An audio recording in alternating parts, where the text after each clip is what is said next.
Hello and welcome back to 3Person Circle, where we take three people and we put them in a circle. I'm here with my co-host Dax, and today we have a special guest, our number one fan, our number one viewer, Joey. Welcome to the show. Hello, thank you for having me. I'm so honored. I'm so honored. Yeah, I love it. I actually feel like for us making the show, it makes it a lot easier having you. Like, we basically, every time I'm doing it, I'm like, all right, we'll just do it for Joey. So there's like someone in mind that we're trying to produce the show for. I actually have to ask before we even begin. Yeah. Derek always calls you Joach. What's the background behind that? Because that's obviously not your first name. Yeah, no. It's kind of a funny story. So when I was, I don't know, probably like 8 or 9, me and a couple of my friends used to always hang out at a local park in Deep Cove, and I guess there was 3 of us, and we were gonna like go play with like these other kids, and I guess we thought it'd be a good idea to give ourselves different names just to trick them for some stupid reason. So one guy was Bob, the other guy was Frank. For some reason, my name was Joji Jojima. Okay. And I was Hawaiian. Even though I was like you the look palest very kid. Hawaiian. Yeah, I was the palest kid. I have white people in Hawaii. Yeah.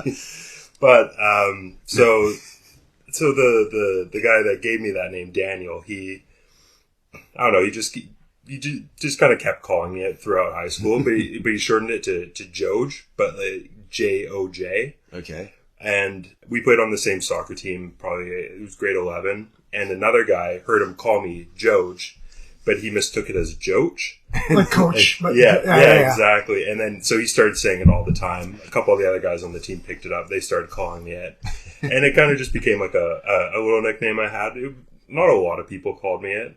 But then once I joined the Wilderness, when I joined, there was another Joey on the team, Joey Byrne. Yeah. And so they're like, oh, well, this is going to be difficult. And I'm like, well, I guess some people call me Joach, so you guys can call me Joach. And then, and that's how it became to be. Damn, that's a cool nickname. Yeah, that's actually a cool origin nickname. Yeah, dude, the way it came to be, too, I remember, because we were all standing there, and it was kind of like we were this weird, like, the Wilderness was this old team of friends, and then there was them that had come in, and me and a few people, and there was just like, we were all just kind of coming together, so we're all beating each other, and we're like, so, what should he call you? And we couldn't, like, the Joes, he's like, call me Joach, and we're all just like, Joach. Okay, let's go. One of the coolest things about me, I guess. Well, I mean, it's really cool because you don't really see too many people with nicknames anymore. At least, I don't know. I don't meet people that go by a nickname, maybe their second name or something. And this is legitimately someone that people call by their nickname. Absolutely. Yeah, and it's funny too. Me and Joey since we've met each other, I basically remember you from indoor soccer as a ref. And I want to say you ref like 4 or 5 of our games. And then, so that's where I first see your face. And then literally the Wilderness happens like that winter. So let's say it was like the summer, I see Joey he's reffing, and then he's on our team. And since then, we've gone on to be very successful soccer team. A very successful soccer team. How did you link up with all these guys? Me, Armand, and Whittle, and a few other guys, we played in a summer team. And we had like a practice slot at Fen Burdette. And it was like the end of the season. It was like one of our last time slots. And like we had only like 4 guys show up. It was me, Armand, Matt, and Reed. Who's on our team now. Yeah. But it wasn't for so long. Yeah. And Reed, I don't even know how we ended up knowing Reed, but he was on our team. And we're like, okay, well, we can't really train with 4 guys. And the Wilderness happened to be practicing like right beside us. So Reed was like, oh, I kind of know these guys. I can go ask if we can just join in with them. And we joined in, and it was Paulie asked, like, hey, do you guys have a team? And I'm like, well, no, not really. Dude, me and Armand joined. I joined as a goalkeeper because you guys didn't have a goalkeeper. So I played for like 3 seasons. And good for you. Dude, I think I joined the team the year before them, but I literally showed up to a practice, and there were 6 people. It was like, I can't remember who, Alex McMorty, Elliot, just like a few of them, right? And we were just standing there, and I'd come from Norvan where you train twice a week for 2 hours, and everyone's like trying to like take your spot on the team. So it's like super competitive. And they were just talking about chicks and who was hot. and then they started doing kicking the ball around in the 18 for like 15 or 20 minutes. Everyone's like, yo, it's too wet. Let's go home. So I was like, what? I was like, yo, and Matt Donahoe, he was convinced me I had to join the team, right? Yeah. And so the first season on the team, I barely showed up or cared. I was like, this is stupid. What a waste of my time. And they'd have no one, and I'd be like, no, I'm just not coming. I don't want to. And then the next season, that's when you guys showed up, and that was the first season that I actually was like, okay, I'll be on this team, and started showing up too. Okay, so Joey, there's quite a few things I want to talk about with you, but one thing that I've always been interested in is you're the only ref I know. And are you still an active ref? Technically, yes. Okay. I still referee in the bubble at Windsor. Okay. Except I just kind of put in my notice that I'm going to not be doing that anymore. Oh, damn. It's just, I just don't enjoy it as much anymore. Like, so many of the people in that league are just annoying. Yeah, so that's what I was going to ask. Like, how is it being just overall being a ref? Like, what's it like? Pretty thankless job, I'd say. Believe it or not. Pretty controversial, I know. No, but yeah, like it really depends. Like, so I feel like as being a referee, since becoming a referee back in 2011, I have a lot more respect for referees. So like I probably wouldn't lose my head as much if I see a bad call or or something like that. But when it's the opposite way around, like you get a lot of people that just don't understand the rules, especially in the indoor, like the co-ed indoor, where there's some really bad players, which is it's weird because like I'll play I'll referee the Div 2, and these people it's for fun. They shouldn't really care, but like they're so uncoordinated that they foul people, and it's like, I don't even know if I should really call this as a foul because they kind of just foul.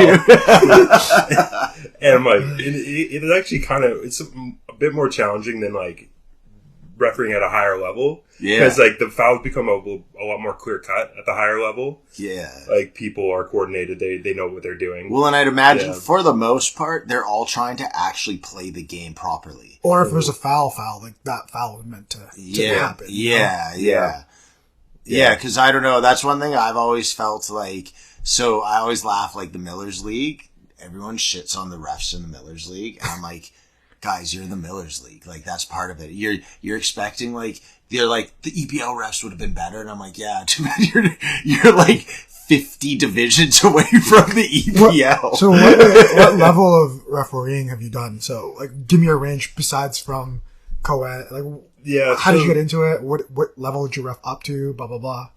Well, I started in 2011. That was grade 9 for me. It was supposed to be kind of like a first job, Okay. I loved playing soccer, so my parents thought, well, why don't you referee it? Okay. And so I started refereeing, and at that age, you're not supposed to do like your age or older, unless you're an AR. But like then again, that would have been like U12, and what's you don't AR? get assistant referee. The lines. Oh, like okay. And that doesn't happen until like U16, or at the higher levels, maybe U13, U14. So for a lot of it was just refereeing like 9-year-olds, 10-year-olds. It was pretty shit pay. I mean, it was like $15 for an hour of work. I mean, at the time, though, what, you were 12, you said? Yeah. It's not bad. But at the same time, like, you're out in the pouring rain the whole day. Did parents yell at you at that point? Like, are you fucking kidding me, little Charlie? Like, should have got that call or card or something? Not really. Okay, good. Like, when I started, they said there was going to be a moment that'll make or break you. Okay. Like, as a referee, like, someone, like a parent or a coach or someone will get mad at you, and when that happens, you'll either stop refereeing entirely, or you'll keep refereeing, and you'll continue to keep on refereeing. And I had that moment happen to me in it was a smaller sided tournament. Giggling. Oh, I just think that this is going to be hilarious. That's going to happen. No, this is really traumatic. Actually. The best kind of you. Let's all laugh. I'm kidding. It wasn't that bad, but it was like a small sided tournament. It was like a girls tournament on like Thanksgiving.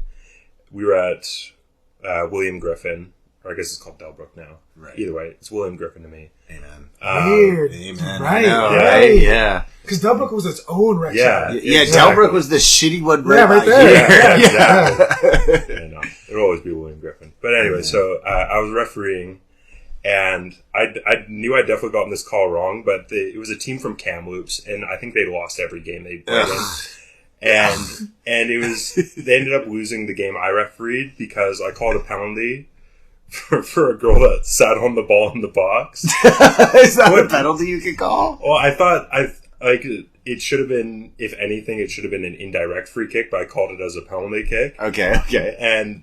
But anyways, the guy just started, after the game, the guy just started chewing me out and saying all this and all that. I can't remember exactly what he said, but actually the coach of the other team kind of stepped in and was like, "Hey, it's cool, buddy. Like, you gotta stop."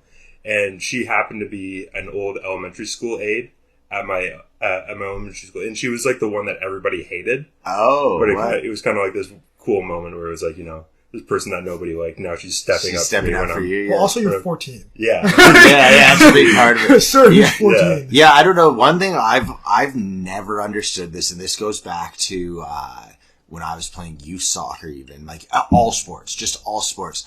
I get the idea of you in the moment yell at the ref. So like you're running and someone slide tackles you and hits your ankle, you go, "Fuck ref," like literally as it happens, right? That's more the reaction to the moment.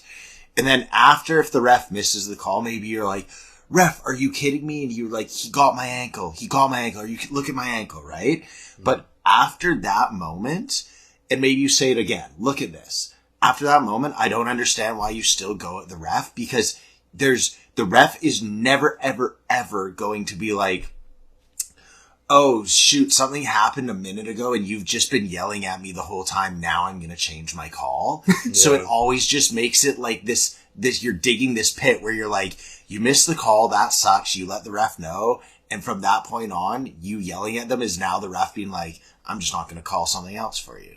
Like, well, actually, like in this league in the bubble, I've kind of stepped in as becoming like the referee organizer. So like I schedule all the referees. I submit their pay, and then I also, whenever there's issues, the league like talks to me about it, and we come to a resolution. You're like the ref Don. Yeah. Godfather. They recently came to me because like there had been a couple complaints about just the refereeing in general, and apparently one or a couple of the referees had been changing their calls after they made a call because the other team was complaining. Reffing 101. And it's like, I want to talk to the person, and I'm like, I feel that's pretty basic. You don't change your call if you feel like you, like maybe sure if you like, you pointed the wrong way for a throw in or whatever, right in the moment, or like you like got an actual mistake with the rules wrong and you like correct it as soon as you can. That's one thing. But if like a guy trips someone, he says, "No, that wasn't a trip." And then he's like, "Okay, never mind." That's another thing. Yeah. I don't know. I've always thought that's so weird. Like we were playing indoor at 8 rinks. This was 2 weeks ago. And this dude, literally, me and him went shoulder to shoulder twice. And he was trying to use this fat dude. And he was trying to like outrun me. Hey, you don't say that. Sorry, he was obese. He was large and in charge. I don't know what you want me to say. He wasn't small. But like we just ran shoulder to shoulder, and Ange was the ref. And the guy starts yelling at Ange like, "Referee, those are fouls." And I was like, "It's not fouls, dude. It's shoulder to shoulder." He goes, "I'll show you shoulder to shoulder." And I just knew right away. I was like, this guy's going to try to elbow me. Sure enough, next play, I see him coming, and I step back, and he flies by with an elbow. And I'm like, "Ange." And Ange right away, like, just like, "Get off the field." Gives him a yellow. Because it's all like, everything's chill. This is the lowest division. It's all for fun. And the guy just kept yelling at Ange from the bench. And then he came on and was yelling at him and doing all this dirty stuff. And I'm in my head, I'm like, what are you trying to do here? Like, if you're even trying to win or be dirty or something, this isn't how you go about it. Like, yelling at the ref and harassing them. I can't respect those people. No. Personally. No, I think it's ridiculous. Because I think, I think to an extent there's people that will yap at refs. Because remember growing up, Nate Knowles? Yes. Like, to be honest with you, I honestly thought that he would even be okay with the call. He just liked the ongoing conversation with the ref. That's Donahoe in a nutshell. Yeah, it is, yeah, absolutely. but they're never sitting there and going the whole time stewing over not playing the game because they're embroiled in this battle with the ref. It doesn't make sense to me. How are you contributing to any success of your team if the only thing you're focused on is how crappy the ref is? 100%. It's so ridiculous. Have you, DK, you know the ref in our league, George, the one that everyone always gets and like, he always talks a lot. Yeah. What do you think of him? Because I don't mind him. I don't mind many of the refs personally, but I'm not the best judge of that. Like, what do you think? It can, like, I understand, like, you trying to, like, explain some of your calls as they happen. Like, when I referee, if, like, let's say, like, I see some, like a 50-50 challenge and they get the foot on the ball, say, like good challenge, you know, something like that. I'll try and, like, show that I've seen what's just happened, or if there's been, like, a handball or something, right. I'll say, no, like, no handball. But, like, I feel like that guy, he just has to explain everything, like, during the game or, like, after the whistle's been blown. Yeah. Like, he will, like, stop the game to try and explain what he thinks he saw or what he saw. Absolutely. All right, give me an example. It's frustrating. Oh, dude, yeah, like, hey, it's actually, I'm actually super excited to hear you. This is super interesting. Because, like, hey, this guy, George, right? I have good rapport with the refs because I always just don't yell at them too much, right? Yeah. But, like, what he'll do is, like, let's say I feel like there's a handball and it's one of the classic handball ones where it's like the ball played the hand played, what's his hand doing there? Well, he kicked it from so close. Like one of those where it's like, it's actually just an objective call more than like, we know the ball hit the hand, but it was how close was it and it just becomes so objective, right? Yeah. He'll get into these like long... Subjective. Yeah. Subjective, yes. Okay, yeah, okay. Subjective. Like, objective is that's a handball. Yeah, no, so it's the subjective, it becomes very subjective. Yeah. And so he will, when that happens, stop everything on the whole field to explain what he's feeling for a long time. And everyone's like, okay, dude, like, we're just playing here. It's freaking Miller's League. Like, in a scenario like that, like, if I called it, or if I didn't call it, I would say, not enough for me. Right. I'll keep it simple like that. Or if I do call it, I'll say that was enough for me. Like I don't need to explain myself any further than that. I'm the referee. So it must be, do you find, like, sometimes when I basically, when I was younger, I used to watch all soccer. I used to literally know everything about every league, all the teams, right? As time's gone on, I can only watch Liverpool now. But I will always find it's crazy when you see, like, a play where you're like, how'd the ref not make that call? And then you think it's, let's say, a foul. But then the reverse angle shows the ref perfectly in position, just standing there seeing it and making the right call. Do you just appreciate that more when you're watching the game? No, 100%. Like there's been so many times where I'm watching a game, and I'll see a foul. I'm like, oh, how is the referee missed that? Is he stupid? Yeah. and then you show the reverse angle. You see like the guy just got like the like a really nice touch on the ball, and then like or diving. Especially diving's a crazy when a referee makes like a really good diving call, and it looks like the guy actually got taken out. All those are perfect. Yeah, like you're sitting, you're like, what a fool, and then you're like, oh, I'm the fool. Yeah, I can appreciate a good call for. So what's for people that like talk trash to you or have an ongoing conversation with you during a game? Like, what's the worst thing someone's ever done? Or even said to you? Actually, this kind of happened somewhat recently. This was in the last year. I was refereeing in the bubble at Windsor on Fridays and Saturdays it's co-ed. On Sundays it's a men's league. Oh, okay. Jesus! And I was doing the men's league. Is that competitive? It's just men doing shit. It doesn't matter. So you know one of the worst things about it is you know the bubble, right? How there's 3 pods, and for co-ed they do the 2 pods together. For the men's, it's just 1 pod. 1 pod, yeah. And so it's like everybody is colliding with each other all the time because of just how small the field is. Yeah. And so there's going to be bad tackles and stuff that happen. But anyways, so there was this. I'm gonna guess they were. Please, I'm not racist. It doesn't matter. They're all the same to me. Serbian kits on, and like thank God, because they play in like the summer season, and there was a Bosnian team that would play in the winter season. Oh, thank God! Yeah, I don't need another war on the field. My dude. God. Yeah, Bosnia and Serbia are both VMSL teams, and if they play, it's actually violent. Yeah. It's crazy. But so yeah, it was the Serbian team. The Bosnian team, they're really chill guys. They're like more my age. Is it Amar? Actually, he's in charge of like the North Shore Girls Soccer Club for the co-ed portion. Oh, okay, because I know there's Amar and what's his homie Grossling. You know, Diego Grossling. Oh, really? Yeah. Oh, Is that they're in there though, right? Yeah, Amar is in there. Yeah, I like Amar. He like I went to Saibo and all that. So yeah. But so yeah, it was the Serbian team, and I had refereed them like the season before. They didn't seem to have a problem with me, but I guess I'd made a call, or I denied a goal, or or the other team scored a goal on them, and they weren't happy about the call. They got like super fucking mad at me. They were like, "Oh, you're always so biased against us, all this and all that." I'm like, "Oh my God!" And so I ended up calling a foul on one guy, and it was not a good foul. So I gave him a yellow card, and as he was walking off, he said, "You will remember me." I'm like, what? Okay. What are you, Braveheart? Yo, imagine 4 years from now, Serbia wins the World Cup, and he's like holding the title, and he's like, yeah. And then so the game was pretty chippy, and it stayed chippy. And then so this one of the guys, he lost the ball. I deemed it to be a fair challenge, but he decided to absolutely try and take the guy's legs out. He missed. But it's still a red card because he tried to take the guy's legs out. Yeah.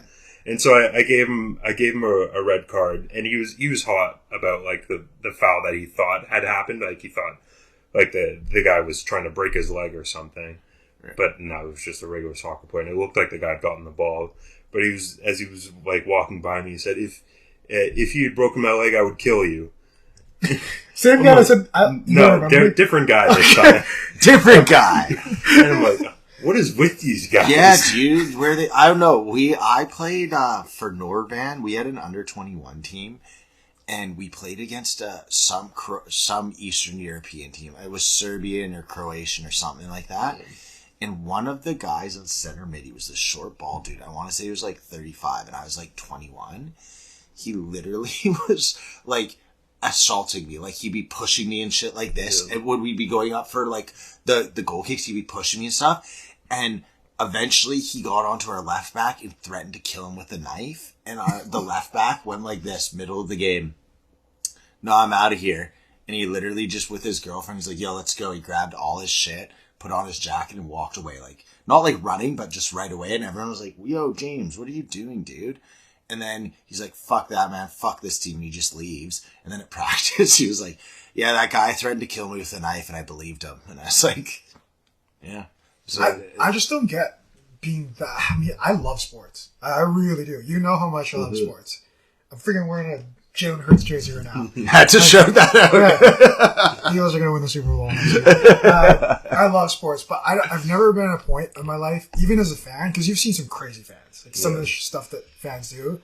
But even as a person that's played sports his whole life, I've just never found, as competitive as I can be, I've just never gotten to a point where, yeah, I might have had some beef with a guy on the other team, but it's never gone to like, I want to cause physical harm to you. Yeah. Outside of the sport. Like maybe like when you're playing, you're like, I'm going to be like, fuck you up. I'm going to be rough on you. Yeah. You know? But I'm never like, I'm going to be rough on you to a point where I'm going to break your leg. Yeah. Or I'm going to make sure you don't play this ever again. Yeah. I don't know. It's a different person. Yeah.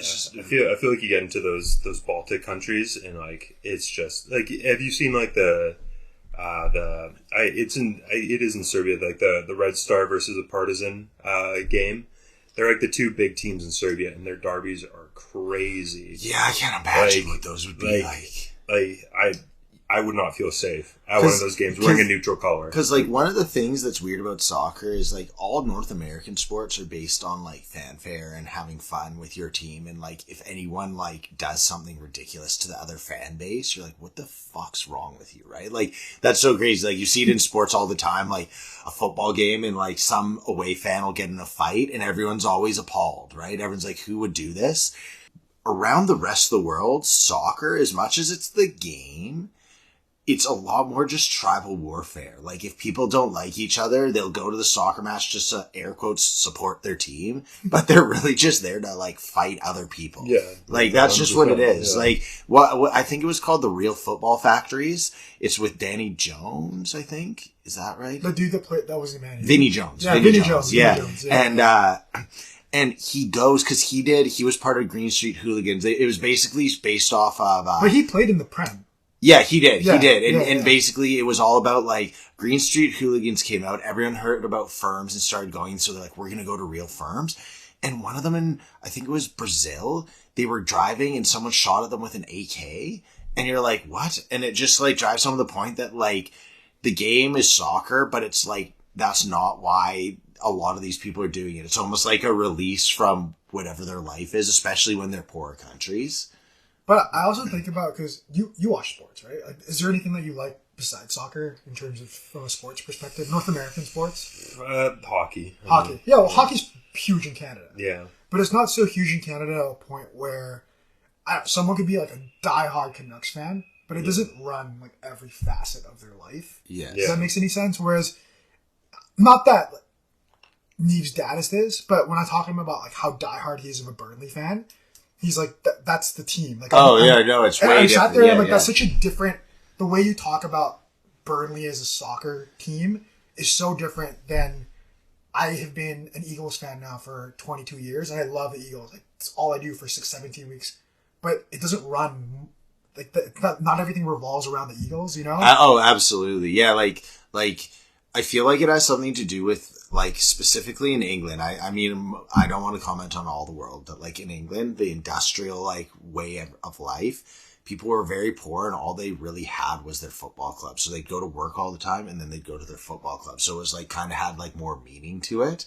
But I agree with you. Like Neve's dad, like, he is Burnley. Like, he loves them to a T. He wrote, a level that we can't every time he had a chance, he wrote, what would he write? Like something about the clarinets? Up the clarinet. Yeah, UTC, like UTC, everywhere. Up the clarets, yeah. Wait, when do you ref next? When will be the next time you ref? Tomorrow. We should go there and just go, ref, you suck. That'd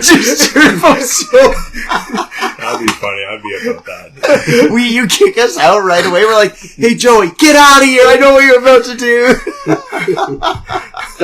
Do you want another beer? I have a ton. So. I'd love another beer. Okay, I'll grab another beer one second. So, did you ever, like, when you started reffing, did you ever think that's something you want to do? I did really enjoy it when I first started. I've like at the first, like, it was the only way I made money. So Yeah. So I remember, like, keeping a notepad beside my bed, and I wanted to get an iPad. And every time I'd referee a game, I'd write down the amount of money that I made from that game, and then I was just building it up till I could get an iPad. So that kind of, like, really kept me driven to keep refereeing. Yeah. And then once, I'd say probably around the end of high school for me, so like grade 12, I'd refereed a lot. I had done a couple, like, provincial tournaments. Oh, cool. Yeah, which was awesome. But, like, I knew that after doing those tournaments, like, the level of referee was just, like, to get better was just another huge step up. Yeah. Like, the referees there were, like, really good. Where I thought I was decent, like, those referees were really good. So what makes a good referee from a bad referee? Well, fitness is a big one. Positioning. Yeah. And just control of the game. Like, just being able to control the field. Like stop players from, like, a player gets angry at you call a foul. Like, how they react and how you react to them. It can really dictate the way that the rest of the game goes forward. Like, how interesting. Like, game management is a huge thing. Okay. Arguably one of the biggest things when it comes to refereeing, or at least that's how I view it. Did you ever think you'd want to ever do? Because you always kind of look for example, like hockey or NBA refs or football refs, like some of those guys make a lot of money.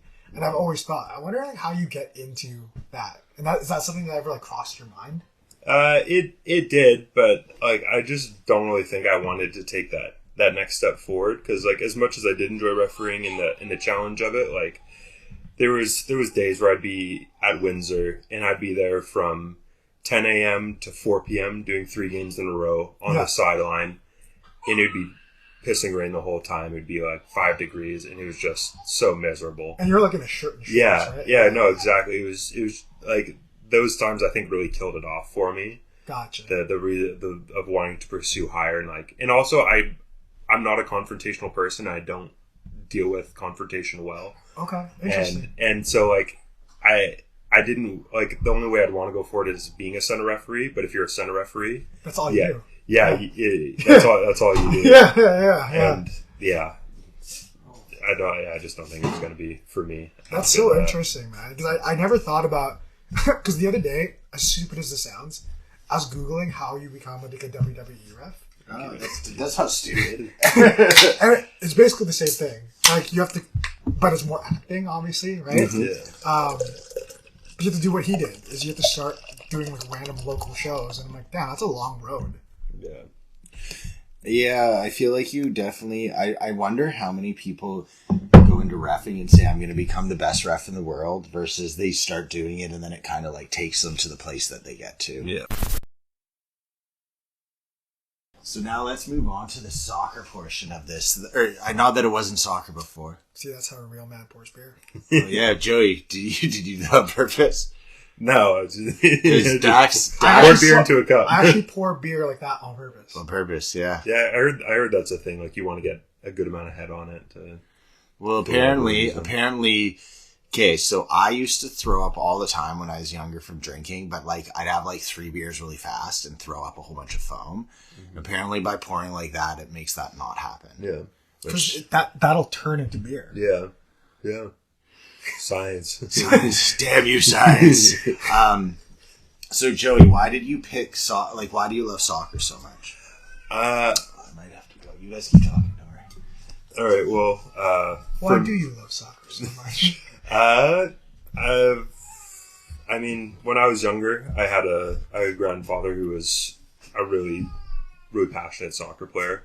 He was only alive till I was 5, but like from what I remember, like he'd always loved like kicking a soccer ball around with me. Yeah. And then I just kind of picked it up from there. And what's your background? Are you full Canadian? I'm full Canadian, yeah. Okay. Born and raised here. Okay. But yeah, like my grandfather was German. He moved here with my grandma. Either met my grandma here or moved here and met my grandma. And they were both born in Germany, full German. And so like football was a big part of his background. I think he played like semi-professionally over there or whatever the equivalent is.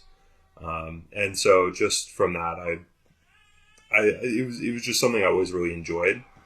And yeah, there was like times where I'd go to sleep with my soccer jersey and shorts on. No and way. Socks. When you were a kid? Yeah, because I was just so excited for the game in the morning.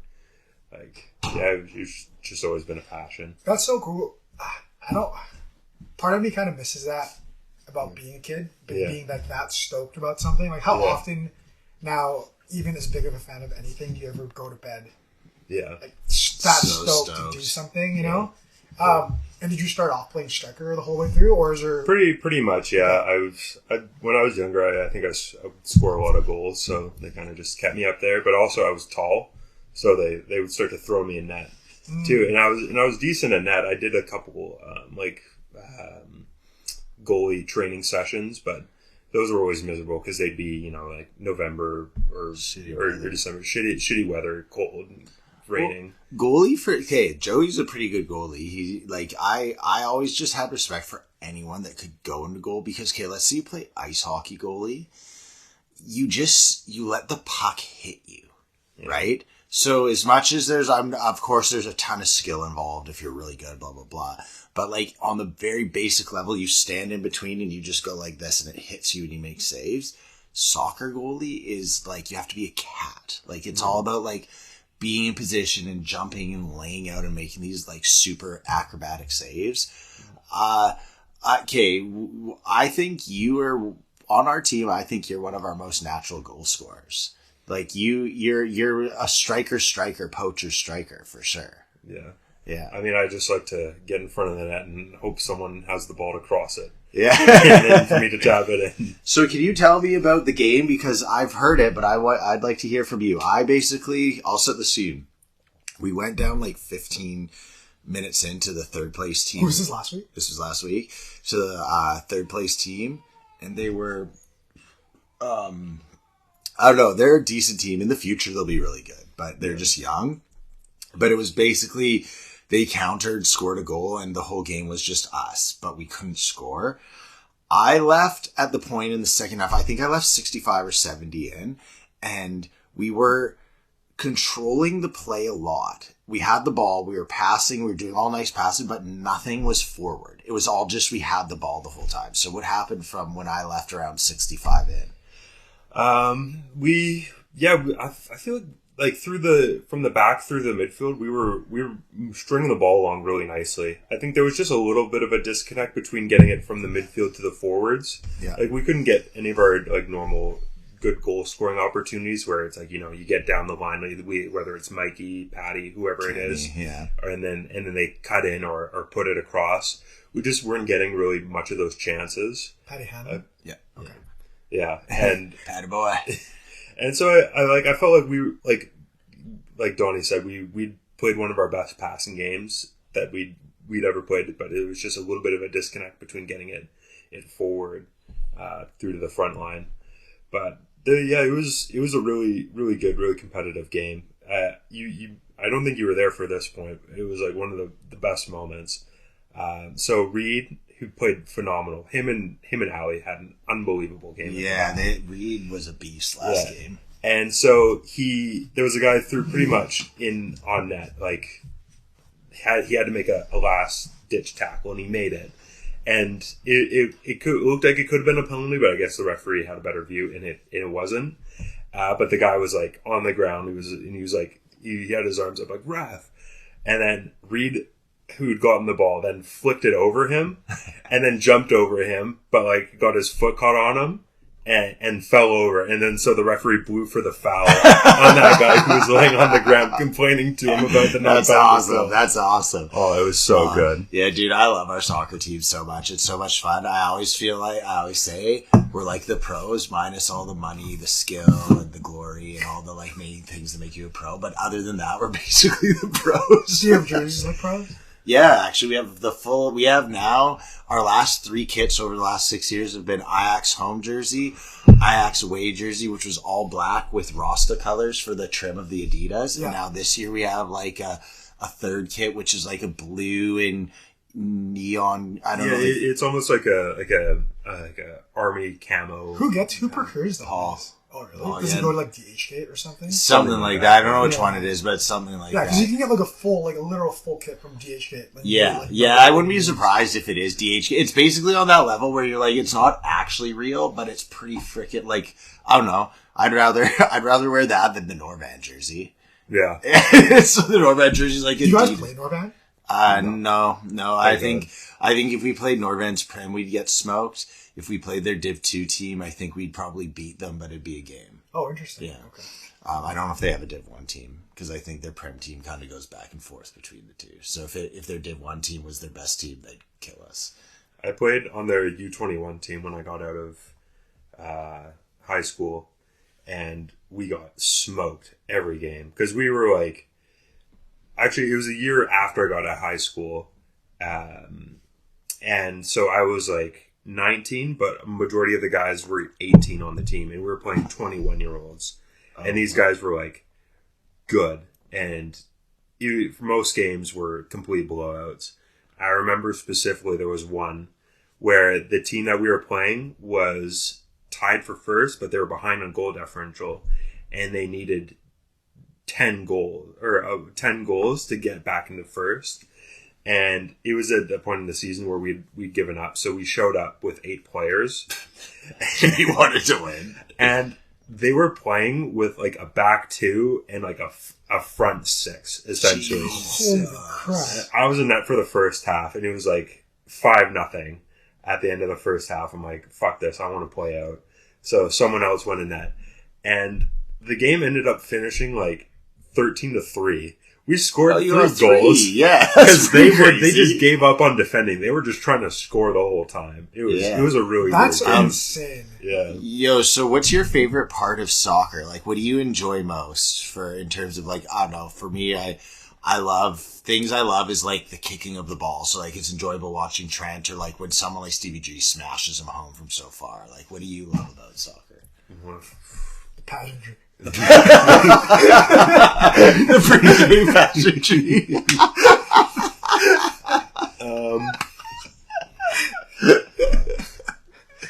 Geez, what do I like about the game? I honestly, I think just like seeing like a really nice goal or something, like a long shot or like a nice dribble, just something like that. Someone hitting a full volley from 30 yards out, top corner. That's the most beautiful thing about early to me. I never played soccer. Yeah. I always liked it. I just never played it when I was younger. It was a sport that I thought just wasn't for me. Yeah. And I learned to appreciate it as I've gotten older and have become a huge fan of soccer. But not knowing any like the technical stuff, honestly, my favorite part of soccer is just how good some people look playing it. Mm-hmm. I don't know how to explain it. I don't know much about soccer, but when I watch someone that's really good at soccer, I'm like, oh, that guy's really good. Yeah. And I don't know anything about soccer, and he looks so good at playing the game. Like Gravenberch, dude. Like you watch Gravenberch or McAllister. Quite frankly, all the LFC midfield. Yeah, I just want to get into this. We haven't once yet on the podcast been able to talk about Liverpool stuff. Jack was here, but I didn't want to get into it because I wanted to have like a podcast where you came on with Jack. But fuck it, let's just You know who you should get on that podcast too? It's freaking Luke. Yeah, Luke would be. Luke's a big Liverpool supporter too. But like, that's what I feel like when you watch like truly talented Luke had a girl players. in his bedroom, and he asked her that he was an Arsenal supporter, and he's like, never mind. Oh, I'd be like this. Like, yeah, some girl would be like, you want to suck my dick? And she'd be like, I'm an Arsenal supporter. I'd be like, you can say whatever you want, baby. B-Man, you suck my dick. Luke gets so much tail that he's like, unless you like my soccer club, no. Luke, is he? You had him on here. Was he the guy that did background work? Like Yes. Yeah. Okay. Yeah. I just funny thing to add on here. I think I may have told you this, but he said he was on the 100. Yeah. That was a show. So my girlfriend Sierra, she's a costumer in the film industry, and she was working on the background truck for that season of the 100. So she probably would have given him his clothes to wear. That's crazy. Put him in his Crazy. Just so I know he listens. That's crazy. Dude, that was back. That's why I told you we weren't allowed to have food on set because it's like you hear like. But that was, to be honest, one of my most favorite pods. Because the whole time we were doing the Hot Ones challenge. Yo, he has upgraded Hot Ones challenge. I have even hotter hot sauce. I have a ball of a hot sauce. So the hottest hot sauce that we had when we did it was like 134,000 Scoville units, which is insane. I mean, it was terrible. We did it with Roger, and it was so hot that it put all of us out of commission. Yeah, dude, Roger was on call for plumbing, and he told me, he's like, if they had called me in that moment and said, I need you to do plumbing, he's like, I wouldn't have been able to. It was so hot. And I got a hot sauce the other day that came shipped that's 2.6 million Scoville. It's the Guinness World Record hottest hot sauce in the world. How do you do on hot sauce? Like, I like hot sauces. Like, I just can't do a lot of heat. I just don't enjoy it. I know. I don't. I'm questionable about it. I was saying to Dax, I feel like if you go up and you do the challenge, it's a little easier as opposed to if you just took the hottest hot sauce. Like, you kind of like ramp up into it. But I'm a bitch for it. Like, I get diarrhea and I'm like in the night the next day, like, oh, Neve. And she's like, you know what's fucked is you can actually feel the hot sauces. Like, the hot ones, when you feel one that upsets your stomach, you feel it. You're like, oh, it's here. And then you feel it up there and you're like, oh, it's here now. So we did it 3 times last year, and I would say the hottest hot sauce, 100%, hands down, of the 10 that we had, was the bomb. Yeah. And have you ever tried it? No, but from what I remember you guys saying, it just tastes like chemicals. It's literally It's so interesting because I've had it at a point now where we've had it enough where when I taste it, it doesn't get better. You know, normally when you try something enough times, you're like, oh, I've done it before. I already know what it's going to feel like. Every single time I've done it, I'll literally sit there and go, this is still just as bad as the first time I've done it. Ever. Yeah, it's terrible. I'm not looking forward to it, but it is fun every time. That evolution of the one looks so good. Yeah, the evolution does. Luke also plays for Pirates and keeps scoring on us. Yeah, that's like, dude, you know what? He's playing on a freaking torn hamstring. Right? Yeah. Dude, I remember, because I remember you saying that, and then I went to go watch their game against Golden Hour when they were playing him for the last game of the season, and I saw him playing out there. I'm like, wait, I thought Derek said this guy is a bum hamstring. He does. Yeah. He was still fucking dude. midfield. You know what's whack is he was supposed to be on our team 3 years ago, and everything was done. All he had to do because he just came back from Australia. Yeah, he just come back from Australia, and all I told him was like, Luke, you just have to come to practice, like specifically, just so everyone can like. You can't join the wilderness. I don't care how good you are. You can't just join our team because there's so many people there that you can't be like, oh, this guy's so good that he doesn't show up, and then there's 24 dudes that always show up that are also good, right? So it's like, Luke, please just literally show up once, and everyone instantly will be like, yeah, you should be on the team, and it's chill. But he, for the 2 weeks that we needed him and said that to him, he just ghosted me and wouldn't text me back or play FIFA with me or anything. And then as soon as that window closed and we're like, hey, he's not on the team, he's like, yo, can I come out to practice? Like, fuck, dude. He's a beast, man. Luke beats to his own drum, though. Can't tell him what to do. He's a free spirit. So I want to get into some Liverpool talk here. First off, just tell me what your feelings are on this season to do with, I want to start with the transfer stuff. So let's go with VVD, Mo, Trent. What are your feelings? What are your thoughts? What do you hope happens? Before we go into that, how long have you been a Liverpool fan for as long as Derek's has been? Like, have you been, that was your team since you were a kid? Well, the reason why I got into Liverpool was, like, when I was younger, I loved watching highlights in the morning with my dad, like sports highlights. Yeah. That was, like, my favorite thing to do in the morning. They would never show soccer, though. And, right. And so, like, I loved soccer, but they never show soccer highlights. The first highlights I remember seeing on TV were after the 2005 Champions League final. And, like, they did, like, I guess, a little mini story on it. I was like, oh, I love this team now. And actually I have a soft spot for Milan as well, just because they were the other team playing. AC or Inter? AC. I loved AC too. Yeah, they were on a lot. You always saw AC Milan. Yeah. So after that, like, they kind of became a team that I liked, but again, I would never really see them. And still at the time, I was a big Canucks fan, and I feel like I can't really be one real fan I can't be a real fan to two teams at once. Okay. I'm either all in on one team or all in on another team. Oh, interesting. I love that. And I'm similar. And so I was big on the Canucks all up and through 2011, and then obviously we lost in the final. And then 2012 we won the President's Trophy again, and then lost in the first round to LA. And then 2013, I can't even remember if we made the playoffs. 2013. If we did, it was dismal. Yeah, and I'm like, I can't.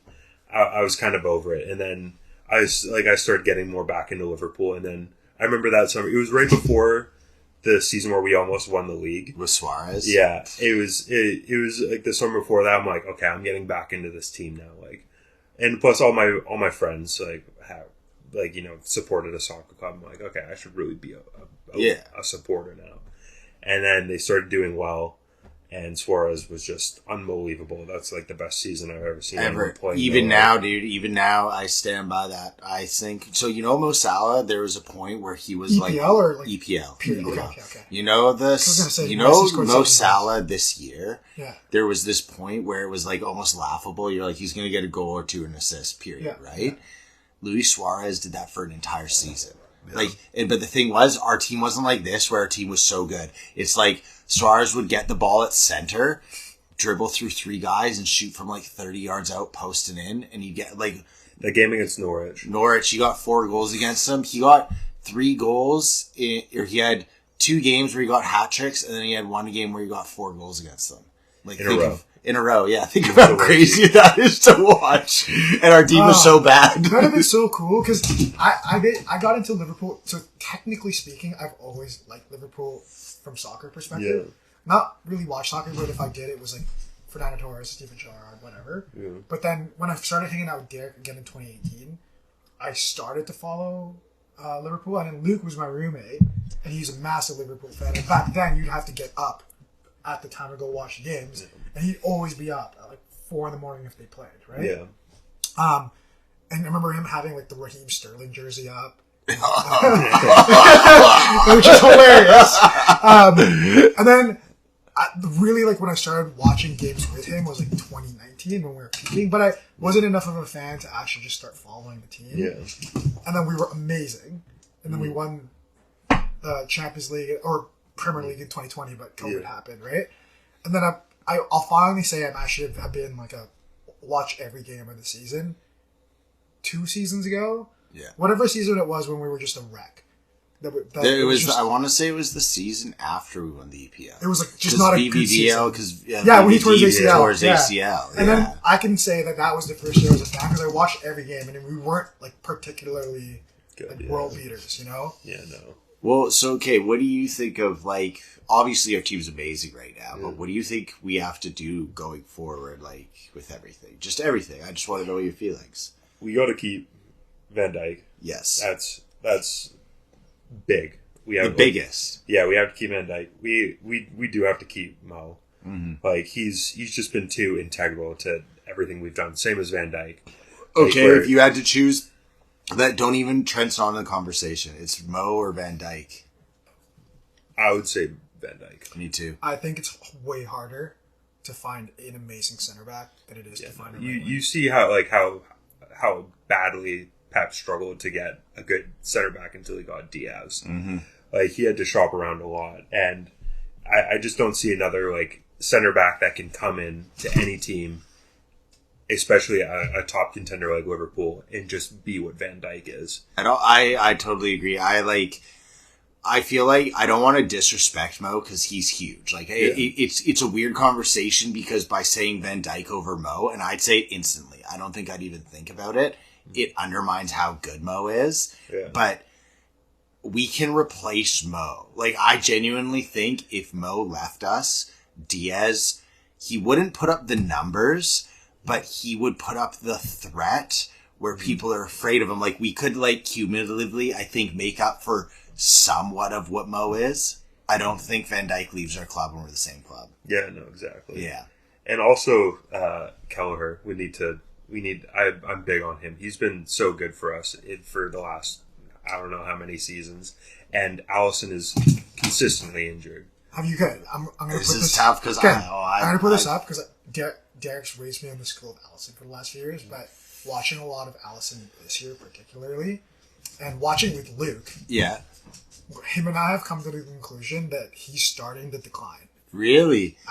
I'll admit I love him so much that I could be blinded to it. I'll admit that. There's little things that I watch with him where I'm not confident all the time. I don't know if you feel the same way, but there's little things that he'll do where I'm like, why did you do that? Really? Or, yeah. Do you feel the same way? Yeah, I do. Interesting. I feel where Alisson has always been the best, and what's made him so good is when he's one-on-one with a guy that's through on net. He's always been so good with dealing with those players one-on-one, and he still is. But it's just the shots that a Courtois would make, or any other good goalie. I feel he's kind of, that's not where he shines in making those saves. But I feel in the last few years, it's slowly started to get more noticeable. Interesting. Okay, you would know better than I. Because it is interesting you say that, because so again, after hearing my bias, like I said, I love Allison. For me, I'll biasly be like, he's the best in the world. Mm-hmm. If he was 2 years older and we're in the exact same situation, I think Kelleher, like right now for me, it's such a hard place for Kelleher because he does deserve a shot as the LFC starter. He'd be good on any other team. Yeah. Like he'd start for United. Is that saying anything? He also bought a goalie though. That's coming in next year. Like the guy from Valencia. Yeah. He's Eastern European. Ooh, what was it? Like Mamar Skashvili or whatever. I don't know his name, but yeah, I did see a thing about we have him. Okay, well that's interesting because I've been a big Allison guy his whole tenure, but did you see the Mignolet podcast? No. It just came out this week. So Mignolet was the goalie. So when Mignolet, Karius, Allison. Karius, he's the guy that let that goal. That goal and all that stuff. Yeah. I stand. I stand by. He definitely was concussed for the Champions League. Yeah. I'm not saying I'm not saying he should have stayed, but he was concussed. Anyhow. Mignolet said that he knew the lights were out so Karius came in, and then Mignolet lost the net to Karius, so they were like, "Okay, Karius is our starter," and then Van Dijk came in, and so he had no chance at becoming the number one because in front of Karius was Van Dijk. So instantly, I could probably play a few games in the EPL in front of Van Dijk. That's how good he is, right? Yeah. So he was like, I was done. And then when Allison signed, it was on Ben Foster's, the Fozcast. It's a good interview, but he basically says then Allison comes in for 70 million and it doesn't matter how good you think you are. They paid 70 million for a guy. They're going to use him. Yeah. Which he wasn't saying that he thought he was better, but yeah, it was interesting just to hear him talk about that's how good Van Dijk is. Yeah. I don't know. I'm for me for LFC right now. I was telling you that we're in on Javi Simon supposedly. I think that's what we have to do. In my ideal world, we re-sign Trent, VVD, and Mo. In my worst case scenario, we only sign VVD. I don't have a world where he's not signed for us again. But I do think that if we do sign, let's say, Mo and VVD, and Trent goes whatever, I think we should really allocate a lot of our funds into signing young super talents, as opposed to getting guys that are ready for now, because our team has proven we're ready for now. Well, it's funny because Grav, I remember following, there's a website that lists every year, the top 25 Wonder Kid prospects, I think it's under 22 or under 23, something like that. I think it's 21. Yeah, and whatever it is. Grab was on there a few years back, and then I guess his play tailed off in Bayern, or he never got the shot. Yeah. And we got him for basically pennies on the dollar, right? And I remember the last year with Klopp, he was all right, but I don't think he ever got the shot. And then this year, watching him, I'm like, oh, this is why everybody was like, oh, we're getting Gravenberch. Yeah. He was discount Jude Bellingham. I just wish he shot more. Yeah. That's the one thing, my one knock on him. He gets open so often and he'll defer. Mm-hmm. I don't know if that's something that you guys see. No. I know what you mean. He'll get in that spot, you're smash it, and then he'll end his run early kind of thing. Yeah. I love Grab. He's been amazing. All right, and we are back.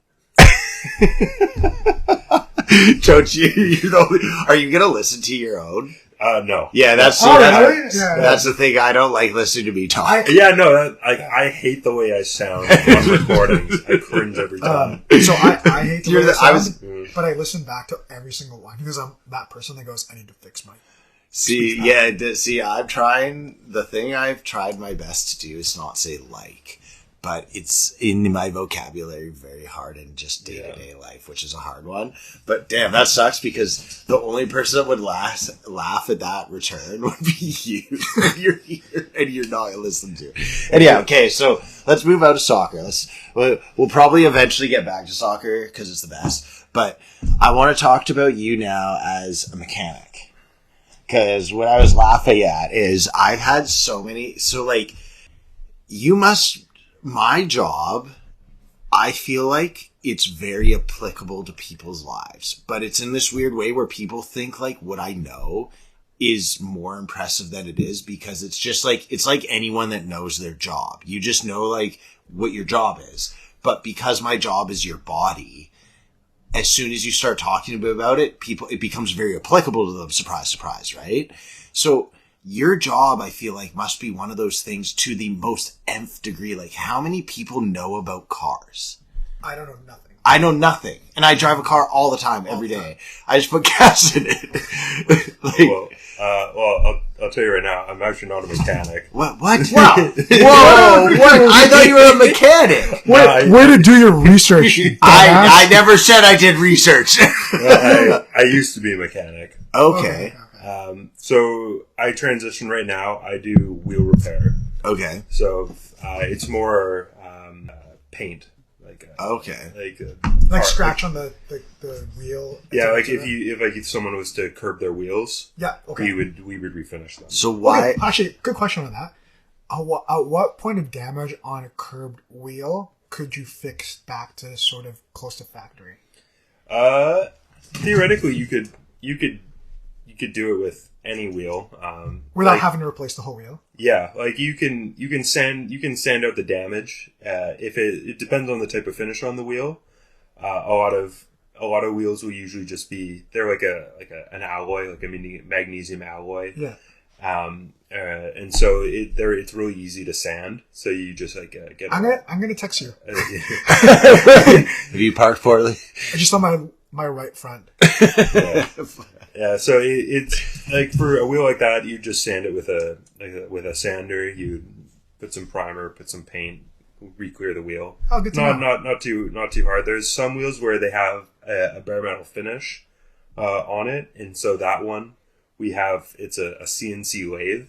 So we mount the wheel up. The machine will probe the wheel down the face, and then it creates like a general path. And then you like fine tune the path, and then you put a cutting bit on, and then the wheel will spin while the cutting bit will follow that path, and then it'll just take off. It'll take off the clear coat, and then you can fine tune that path to cut out all the damage. Is this a robot that's doing this? Show me this is a person.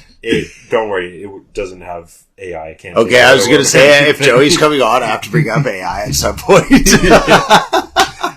Yeah, no, it's a pretty basic machine. Like it seems very daunting, very challenging, but like it didn't take me too long to learn it. So you were a mechanic? Yeah. So back in 2016, I had gotten out of high school. I went to BCIT. It was called the Trades Discovery Program. Okay. Really amazing program. I loved it. So for 4 months, each week you would do a different trade that they'd offer.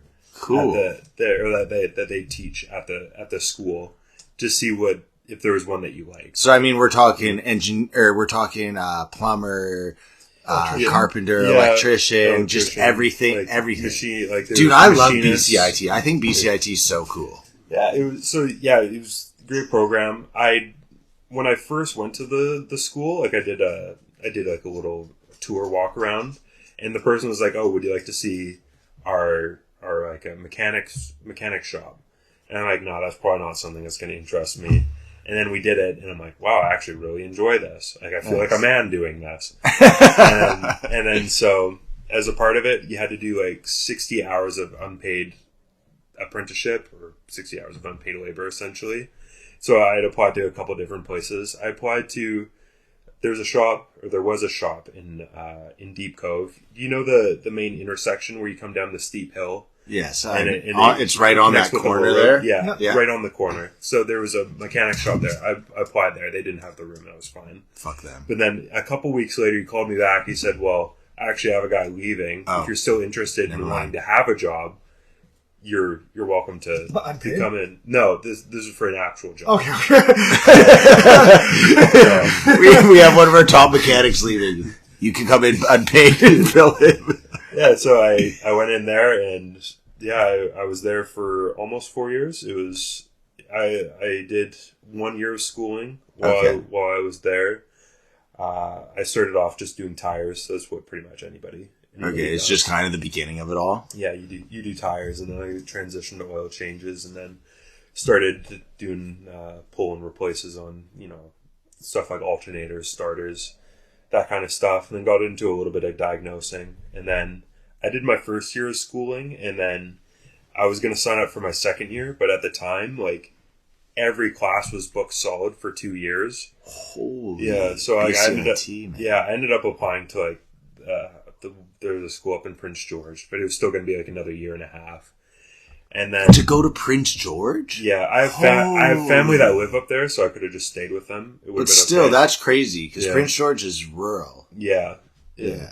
And so back when COVID hit, that's when I decided I was going to transition out of there. I just wasn't enjoying it anymore. It was getting a bit tough on me. So how so? Body? No.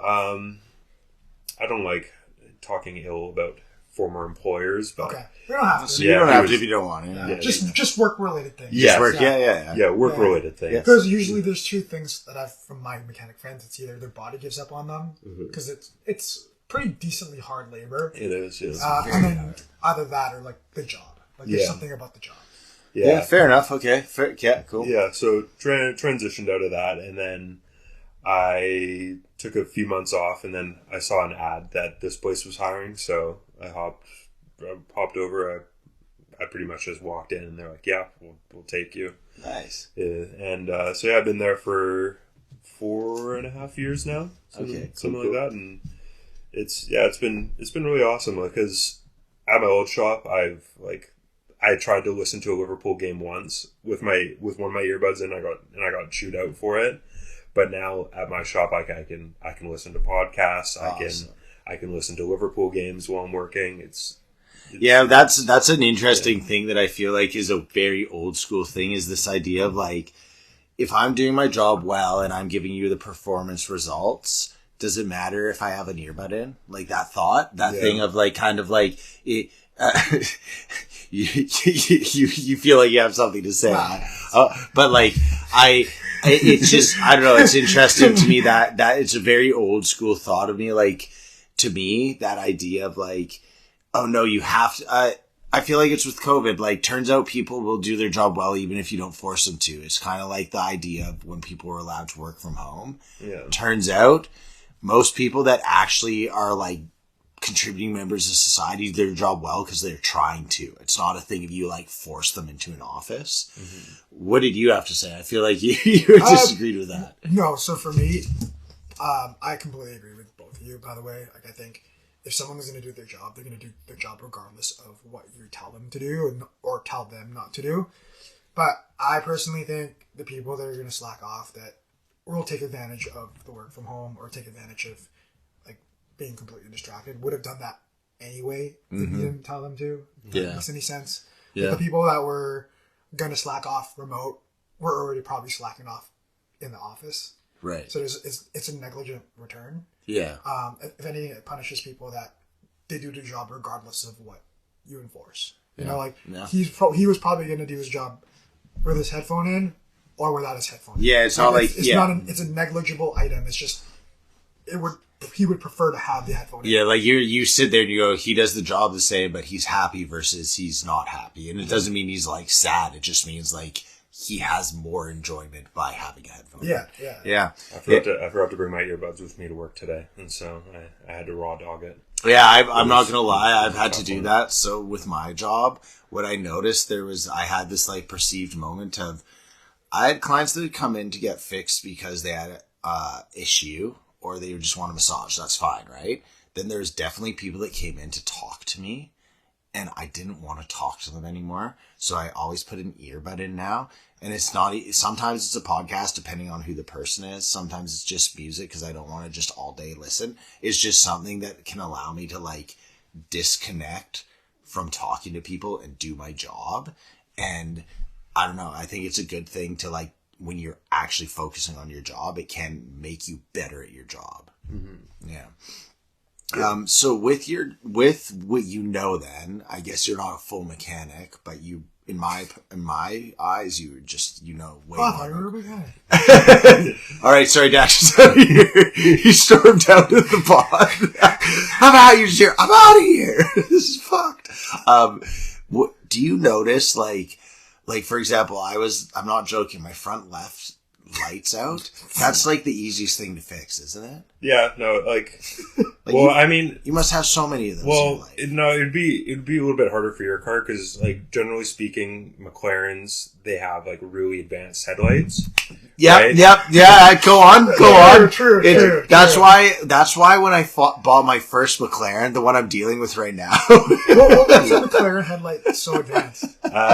Just the type of bulb that's in it. Like, it's a really complex system. Okay. Like, you have to get them like programmed now. Like, once you get it replaced, you have to get. It's not like you replace a bulb; you replace the whole headlight. And you have to get it reprogrammed back into the car because, like, some of them, it's like a unit as opposed to auto lights on everything. Yeah, because actually, no, not even because of that. I know this is in Audis. Yeah, they have new technology where, like, let's say you're driving along a dark road, and then there's another car that comes up in the horizon. The headlights can be like pretty blinding, right? Absolutely. So it'll have like an active blind spot in the headlight where, let's say the car is here. Your headlight is like kind of shining out like that.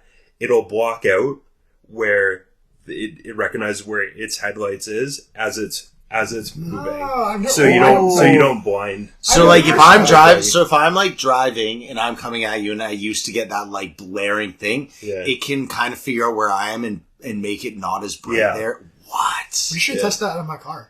Yeah, that's great. Oh, we should for sure. Drive at me and see if it makes a difference. Well, the McLaren, the 03 McLaren was actually, believe it or not, that was before the technology we're talking about. Yeah, and I was gonna say if you're driving like a piece of shit Toyota Corolla or something, it would be pretty easy to fix that. Okay, yeah, but like only poor people drive those, right?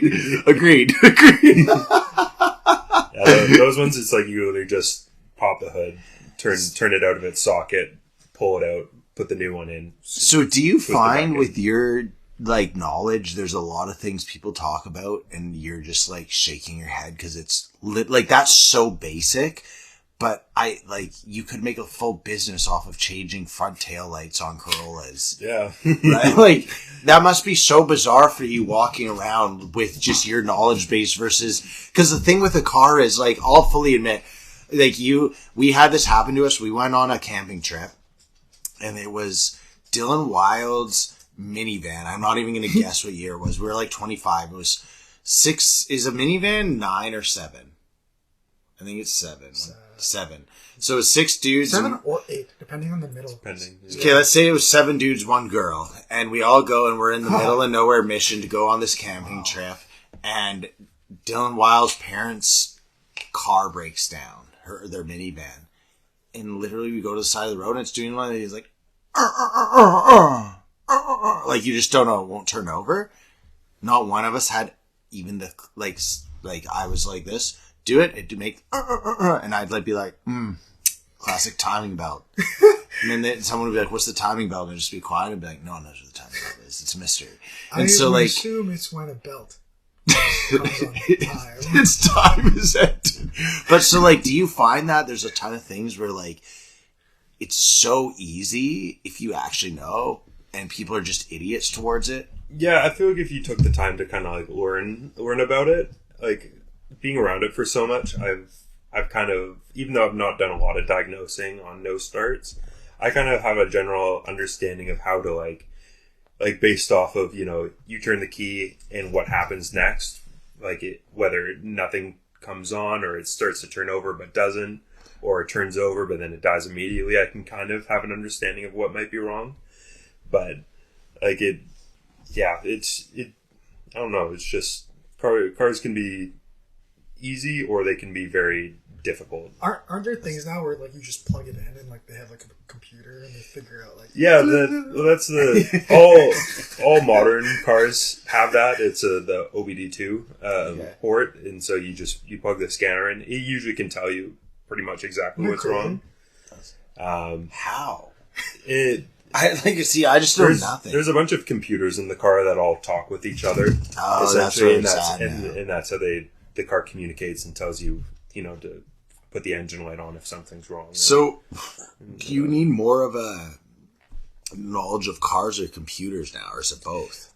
Yeah, for a lot of the newer cars, especially the advanced cars, you got to be more of an engineer than a mechanic. Oh, that is crazy! That's so crazy, man. To figure out that stuff. Yeah. I just never thought about that because I'd always assume like fixing cars was like this blue collar thing, and then I take my car into Audi, and they're like, I'll sit there and go like, I'm like, oh, I just put this thing on. But then the manual stuff, I assume, you still have to get your hands in. Yeah. You still have to replace that. Like, you still have to replace everything that breaks. Cars are just so crazy. Like, what's an electric car versus a combustion car? Is that what you'd call it? A normal car? Yeah, combustion engine. That's like what every old car was. There's like hybrid systems. There's full electric.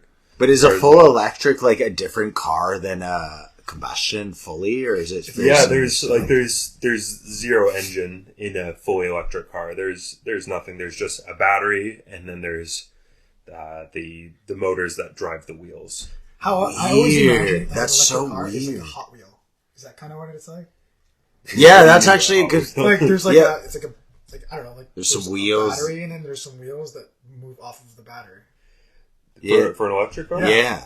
It's like Teslas. That's pretty much what they are. They're on a. So what do you think of electric? Like it's a cool concept. Obviously, like working where I am now, I've gotten to drive a lot of electric cars. It's definitely you have to get used to them because like when you step on the gas pedal. You accelerate, and then when you take your foot off of the pedal, it stops. It starts braking. So you don't roll.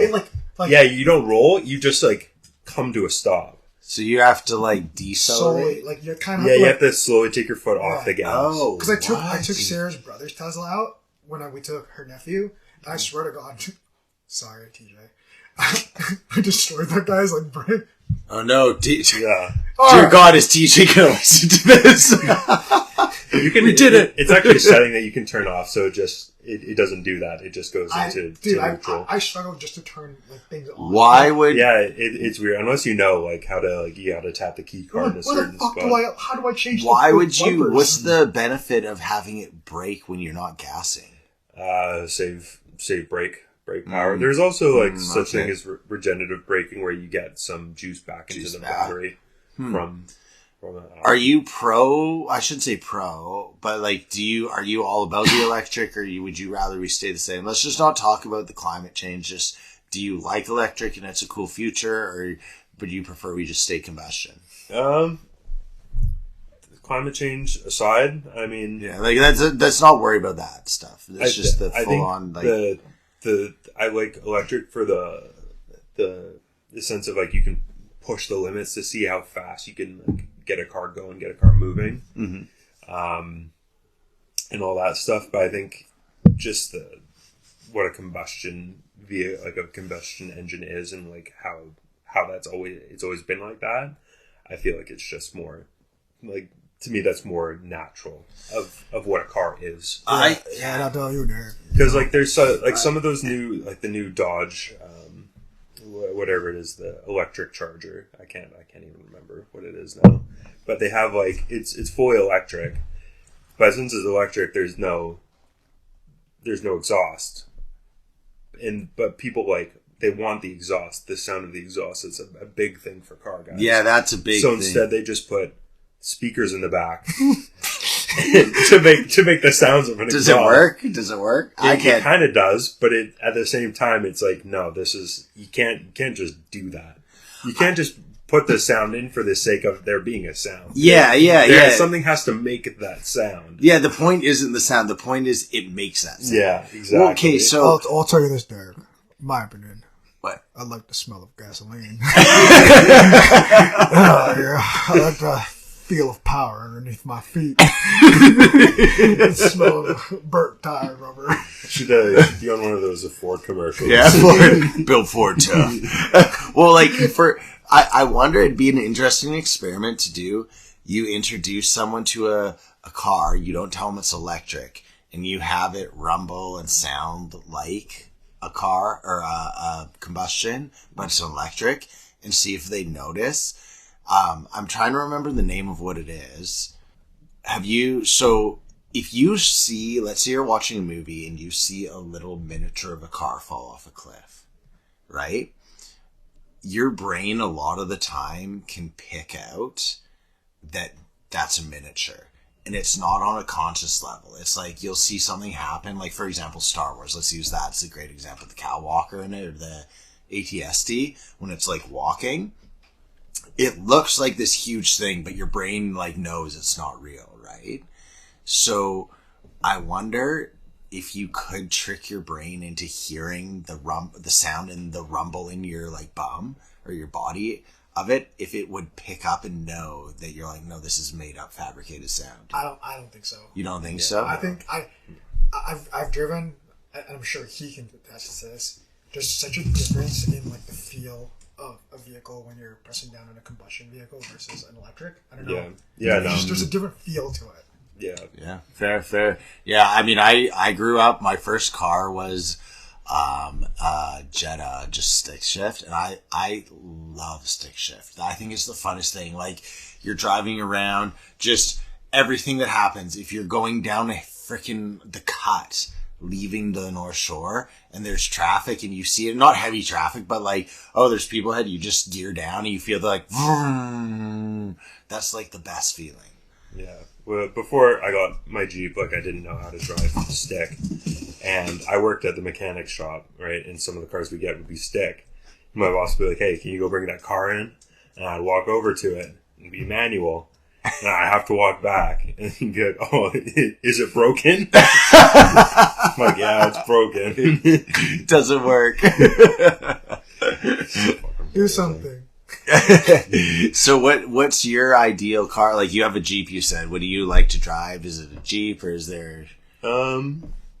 In terms of like a realistic dream car? Yeah, we're not I mean, everyone wants a Ferrari. Yeah. I'm a big, I like muscle cars, like the old school muscle cars. Nice. I'm a big fan of the second gen Camaros. Okay. Like they had like two different body styles, but the original body style I think is just such a sexy looking car. Why is that? Like, what's you said second gen specifically? I'm just gonna look it up here so you can see. It's actually it's been in the media that I've seen it. Like have you watched Stranger Things? Yes. It was Billy's car. Oh, okay. I don't even have to look this up now. Yeah. That's my favorite character. Yeah. And, but also there was during that, the Serbian-Croatian War, there was this, like, Danish general, and he had this idea. Was that it? Yeah. No, it's Billy's car. This is like red or orange, I think. Yeah. Okay. So there's this Danish general, and they had this idea. He worked with like the Americans that were stationed there, whatever. They took this second gen Camaro.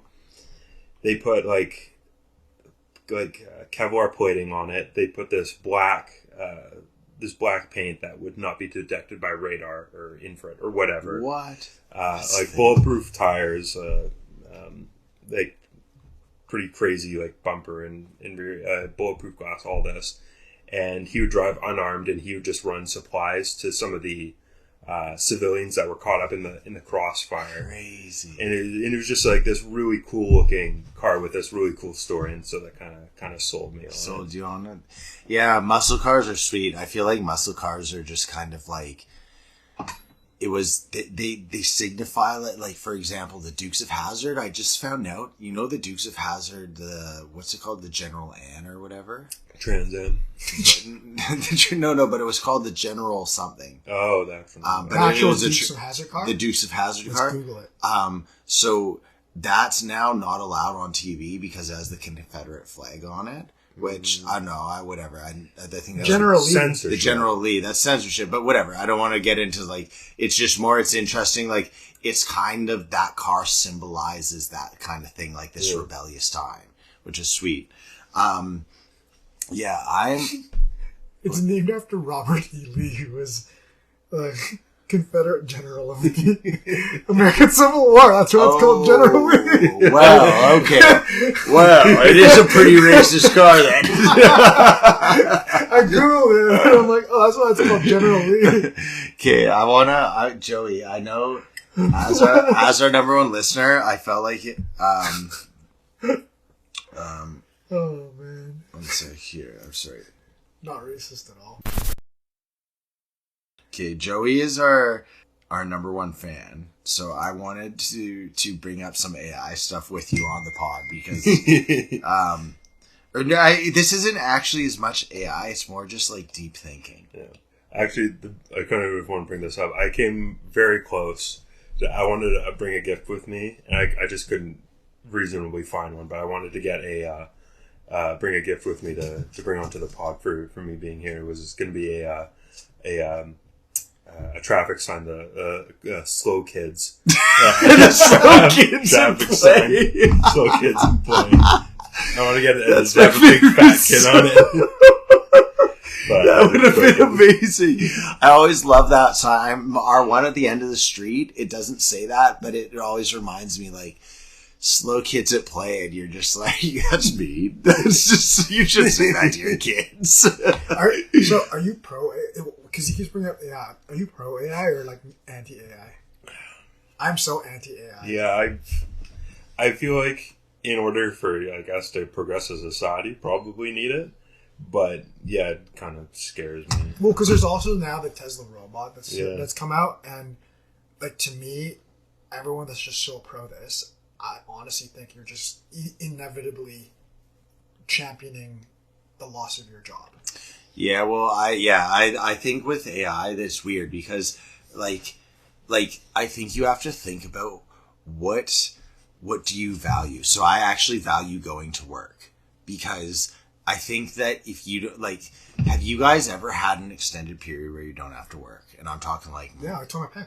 right? How long were you off for? 4 months. How long were you? Have you ever had anything like that? Yeah, I was when we were slow for work. I was laid off for about 4 months. Okay, so Yeah, yeah, same same. thing. I've thankfully, the most I've never, as like in my adult life, has been 2 months over COVID. So like there was points when I was younger, but as soon as I became an RMT, it was basically like I always had the ability to work minus COVID, right? Mm-hmm. And what I've perceived is if you don't do something, let's say you're mega rich, okay? Mm-hmm. Fair enough. That's a bit different because you can be like, I don't need to worry about money, so I'm going to go to a trip here, do this. Okay, so we're talking about like us, normal, real people. I think if you just do nothing, like the idea of watching Netflix all the time is sweet because you don't do that. The second you genuinely can just sit there and not even in your instances where you're like, oh, well, I tore my pec, I couldn't find a job. We're talking like that's actually what you do. Okay, so you don't have to recover from PEC and go back to life. You don't have to find a job. You just can watch Netflix. I think that's the shittiest thing. Like, it sucks. You don't want to just sit there and watch Netflix. You think you do because you're out doing all these other things that make you interact with other people. It makes you part of society. It gives you a meaning. And the second you don't have to do anything, that's, I think, when a problem starts to come. And that's how I feel about, for example, people that are extremely rich and don't have meaning. And I know I just said, like, oh, if you're rich, you can do this. But have you guys ever met someone so rich and they always seem to complain. Like, they have a lot of problems. They're not problems to you and I, but they always are like, oh, this or that, and they're always complaining. And I think it's because they don't actually have a meaning. So I always kind of lean back on, I think even if AI exists and can take your job, you don't want that, because then all of a sudden you'll just be like this. You're going to become obsolete technology. Basically, yeah. Yeah. I honestly think there's certain jobs, even if AI gets so good, that may not be replaceable. I think at some point, for example, talk therapy or counseling, I think that's going to be like a premium. Absolutely. I agree. Human interaction. I agree. The jobs that I would be like super nervous for right off the bat are anything with analytics. Because a computer can do what you need to do in like 0.05% of the time, whatever it is. Absolutely. So any of like those like data analytics or like data management jobs, I think are like in really serious trouble. And to another subset, finances. Yeah, it's same difference, really. Yeah. And then down the line, and you're already seeing it in low-level labor jobs such as serving. You know, you can. Most people, when you go to a fast food restaurant, automatically go to the kiosk right away, like the automated ones, right? Yeah. And eventually, like, Do you guys do that? I never do that. It's weird to me to go to the kiosk. I'll do it if it's busy, but for the most part, if there's no line, I just walk up to the person because I like to pay in cash now. Really? Why is that? I don't know. I think it's smart. I like handling. Touching things. Yeah. Tactile. You know, that's always what I go do. This as a test to anyone listening. So, Joey. I already know. I'm not even going to listen. I already know the story. I Talking already to know. yourself. I already know the story. Yeah, you know the story. Yeah. Go try and spend $20 as fast as you can on stuff, and you'll see very quickly. It's not that it's impossible. It's you'll see very quickly. There's a lot of places that don't want your cash money anymore. They just want your debit card or credit. Really? Yeah, I want to say. Big Pete's will take cash. Pardon? Big Pete's will take cash. Big, yeah. There's a like. I'm not saying it's impossible. Like, you might walk out the first place you go to, the second place you go to, like, they just took my cash. But like, what's it called? For example, Costco takes cash. The place that my work's on 12th Lonsdale, 13th Lonsdale. There's a poke place. It's the opposite of Chipotle. And they ask you, and I go like this. I go cash, and they go, can you pay debit? And I said, no, I only have cash. And they said, okay. But they asked me to pay debit. So like, I offered them cash. They said, do you have debit? And so you'll find that's more and more, which is weird to me. It's very weird. I don't know. I think I'm so scared of technology. Yeah. I'm just so terrified. I love it. It's so cool to me, but I'm also at the same time I'm so terrified. Yeah. Yeah. Sorry, I wanted to ask you. Obviously, you're not on social media. Are you aware of like any like current like memes or anything that goes around? You're like completely aware. I've been off of it longer than he has. Yeah, he was by like inspiration. I've been off of social media since 2020. Yeah, no. Yeah. I'm like, because that's what I say is like, what I notice is memes, you can't see a meme and laugh. You have to be involved in the like whole like thing of it all, right? So yeah, no, I'm way off. So you don't know about any like skibbity toilet or no.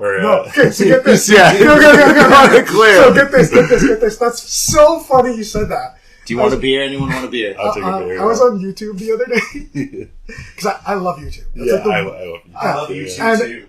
Once in a while, a short will come up on like my recommends that I'll just click on, and I'll know that it's something to do with meme culture now because I won't understand what they're talking about. And that came up, like this dad took his daughters to a drive-thru and he used all the slang and he kept saying skibbity. And I'm sitting there going like, what the fuck is this? like, Sarah, what is this? She's like, oh, it's like a meme that's going around now. I'm like, what? Since when? She's like, it's been there for a while. And I'm like, yeah.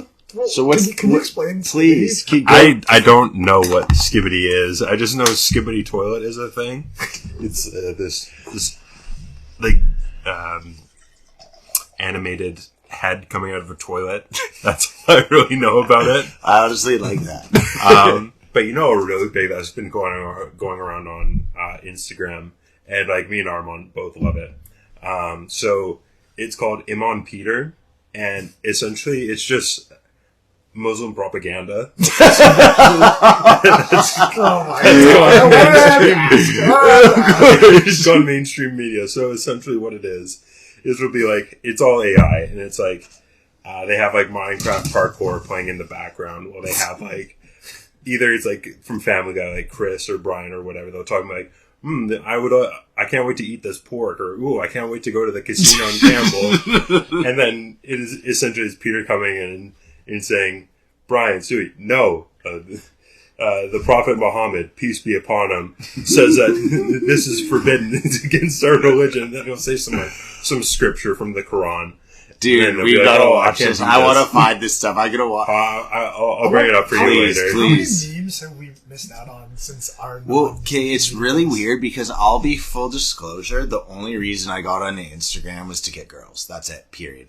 I didn't have. So I moved. So I had a iPhone 4 that my dad bought me, and I had that until I was 24, and I want to say I got that when I was like 19. So I had until I was 24 and it broke. And then I became an RMT and moved to Kitimat, and I never bought a new phone.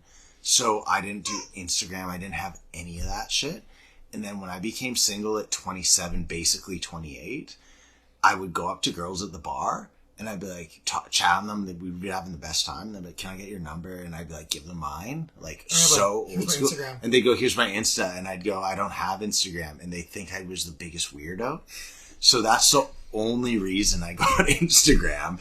And so, like, I just remember, Dax, when I first met Sarah, because Sarah, I don't know how she is now, but Sarah, she's a pretty big into, like, the social media scene, right? Yeah. So she would show me all these things, and I was, like, so out of date on all of the culture of that actually shit. Don't ask her to show me stuff, because I'm like, I don't want to get down that rabbit hole. But, and I will say but, once in a while, someone will send me something that was from Instagram, like they'll screen record and show it to me, and I'll actually sit there and go like, that is fucking hilarious. Like last night, someone sent me a video, it's been circulating of, you know that scene in Lord of the Rings where they're in the mines of Moria and they're like in Gimli's cousin's tomb, and it's all quiet. It's all quiet, and then Pippin. That's like one of the best scenes in all of Lord of the Rings. He backs up and he like knocks over the skeleton and like falls down. And there's all the sound that it makes, and everyone's kind of like this. Someone sent me a video the other day where it's like Pippin drops his JBL speaker down the mine, and it's like, home now, and I'm 6 feet from here. And I was laughing so hard, man. And I was like, this is what I've been missing out on. Yeah, I mean, I'm trying to stay away from social media and the internet because I think like my brain can't handle it. It's just too addicting for me. Yeah. So I think it's bad, but it's more myself I try to stay from it, but it is hilarious. It's always great. Yeah, I got one of the videos. Skibbity. This is the Imam Peter. Oh, good. Put it all on red, Stewie. I can feel it. This is my lucky spin. Brian, are you serious? Didn't you lose all your money last time? Astaghfirullah, Brian. Gambling is haram in Islam. Quran clearly says it's sinful and harmful. Surah Al-Ma'idah 590. Oh, come on, Peter. It's just a bit of fun. Fun? Gambling creates greed, breaks families, and leads to addiction. That's why it's forbidden. It destroys your soul and your life. Wait, so no poker, no betting, and no lottery tickets? Exactly. Islam teaches to earn your money through hard work, not by risking it in haram ways. Your friend who also should stop gambling.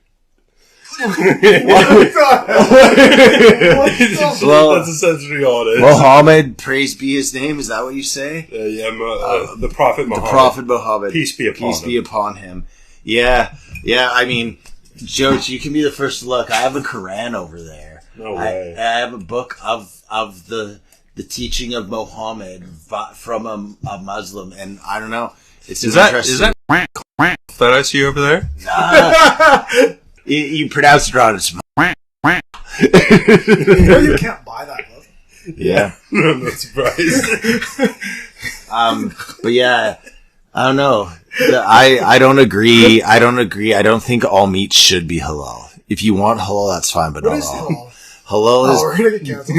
No, okay. Out of all the pods we've talked about, this is the one. No. I'll be saying, hey, if Joach gets us canceled, then I think we've done it. Like, let's be real here. To be canceled, you have to be heard. The masses have heard us. Can you imagine, like, 2 weeks from now, all of us are like downtown and everyone's like, fuck you. Like, they're so mad at us. I don't know if I should repost this on my social media. You should. That's always my favorite joke is all 5 of the people listening to this will be upset, and then it's all 5 of them are just me on the different accounts making the number go up. Okay, well, yeah, I don't know. Social media, all this shit's so weird. I actually have some questions I wanted to ask. So these are a bit deeper. So feel free if they're uncomfortable, you don't have to answer them. If you need a few minutes to think about it. Okay. Okay. So my first question, this is a 2-part question. My first question, what is the measure of good and evil? And what I'll say is that I know this is why I'm saying you might have to think about this for a second. So like, okay, obviously mass murder is evil, right? But so let's not go to as bland as like something like that. Something like good and evil. What is good and evil? What do you consider good? What do you consider evil? And the answer or the thought I will give is there's a guy right now I'm listening to, and he claims he is possessed by the devil, right? Like he claims that's who he is. His name's Amond Hill, and he's like, I am. What's his name? Amond Hill. AMMOD Hill. Okay. And he just had a dispute with an exorcist, the world's best exorcist. And the reason I say he's number 1 is because he's done the most exorcisms. And basically they're like the opposite spectrum of each other. So this Amond Hill guy thinks that the devil is good, and this other guy thinks God is good. So my first question is just like, what is your perception of good and evil? Does it exist? Is there a good? Is there a bad? I know it's an intense question. I think no matter what it comes down to, I think it's all really about each individual person's intent of what they're doing. Mm-hmm. Like I feel like someone could do, or any people could do anything, and it could be perceived as either good or bad. Right. It just depends on what their intent is of what they're doing. Okay, that's fair. Yeah, like if you could do something bad, but so if you do something bad but your intent is good, does that mean that it wasn't evil? Let's say. Yeah, kind of like Robin Hood in a sense, right? Like stealing from the rich to give it to the poor. Like stealing is bad. Yes. But if it's for the intent of the betterment of more people while lessening the actual, like, you're doing something that's not going to hurt somebody. Stealing from the queen to give to the poor isn't going to hurt the queen. Exactly. Okay. That's a good answer. Whereas otherwise stealing is seen as a bad thing. Right. Okay. So contextually speaking, I'm gonna play like the side of devil's advocate. Yes, please. Yes. So intent, I love that notion of intent, but let's just say I'm a person who my only will is to do good for my people. So I'm coming from a place of intent, but the only way to do good for my people is to like destroy another nation. My intent is, in my head, is good, but the act that I'm doing is super evil. Mm-hmm. Does the intent now overcome the act that I'm doing in that magnitude? And a lot of stuff happened in World War II, and people can go, some of those people, when they acted, they thought they were coming from a place of good intent for their country or whoever, right? Yeah. Okay. So that's a fair, because so like, for example, Russia, which everyone perceives from where we're sitting right now as these bad guys, or China, are the Russians evil? Or do they think they're doing the good? Which is that's kind of like what you're like getting at, right? Yeah. And so that's the like kind of the basis of the question I just asked. Is there such thing as good or evil? I think so. You do. I think there has to be. Okay. But this is personally. Yeah. Okay? Of course. Everybody can. I am a person who goes, live the life you live. I'm not going to judge you.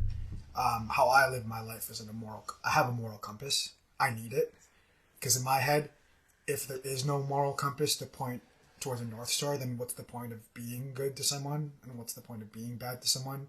Because it's all moot. Mm-hmm. Like there has to be something that determines what actions are good and what actions are bad. And I don't want to sound like super generalistic, but I think that you have to come to terms with what that's going to be for you. Mm-hmm.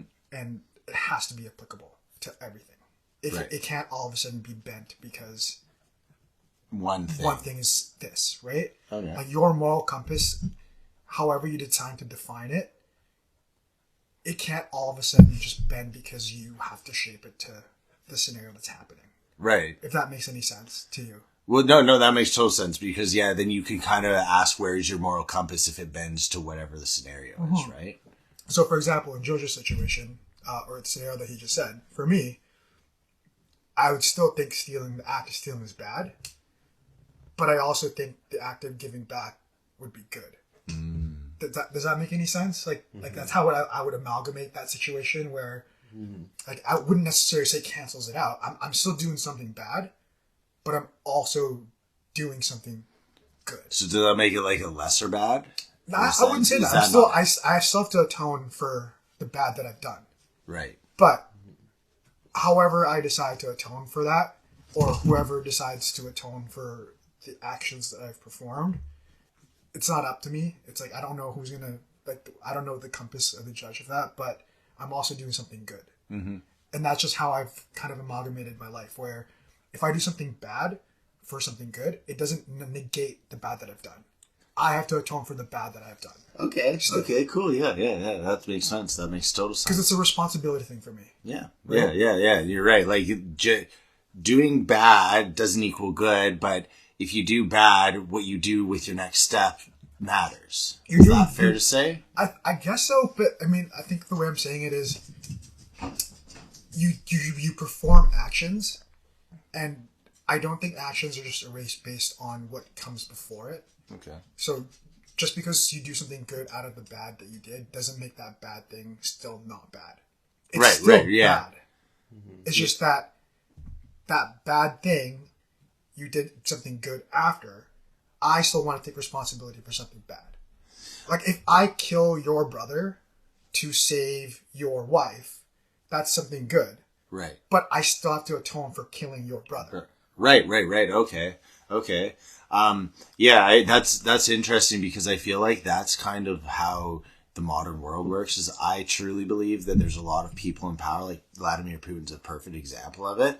He got to where he is. Like no one, do you know why either of you know why Vladimir Putin's a bad dude? You just know he's a bad dude. Okay, so right? the base value thing I know is that when he was elected president, he basically found a loophole that he can basically continue to become president over and over and over. Okay, well that's not wrong. That is true. But the main reason Vladimir Putin was bad was he was basically CIA, but they were the KGB, which was the CIA, but like worse. But the CIA sucks, so it's just like they were more corrupt. And what he did is when the Soviet Union fell, they had all these private enterprises. So let's say like wood, oil, manufacturing, like all these different huge corporations, but they were all owned by the Soviet Union. And there was an auction of $100 million. So no matter how much, if you went and bought a $650 million oil patch, it was worth $100 million to buy. So the Russians didn't accept the most clean money. They accepted the most money for these things. And the most money is organized crime. So what happened was Putin, through organized crime and his associations to the KGB, was able to kill anyone that was ahead of him in line to offer up money to buy out these corporations or all these like mega firms of everything, right?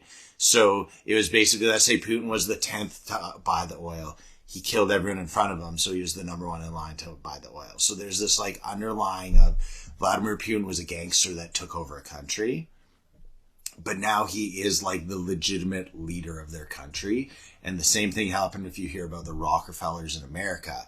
They were train robbers, but they robbed enough money to actually become a mainstay in America, and they now are like part of America. It's just a part of it. So I always wonder with like stuff like that, it's like, it's kind of to your point, but on an extreme level of you do something bad, but then you move forward doing like air quotes good. And I don't think Putin does good, but like he's like mainstayed his position in the world based off of like doing bad things, but that gave him power to do good things. So I don't know if I've lost you a bit there. Maybe I have, but I'm just kind of saying like, it kind of like echoes your point of like, it's your next move. But then if your next move is a good one, but you've done something really, really bad, is that okay? I just don't think doing bad things is okay regardless of what you end up doing. I think it's great that you did something good out of it. I just have to be able to come to personal responsibility with the things that I've done.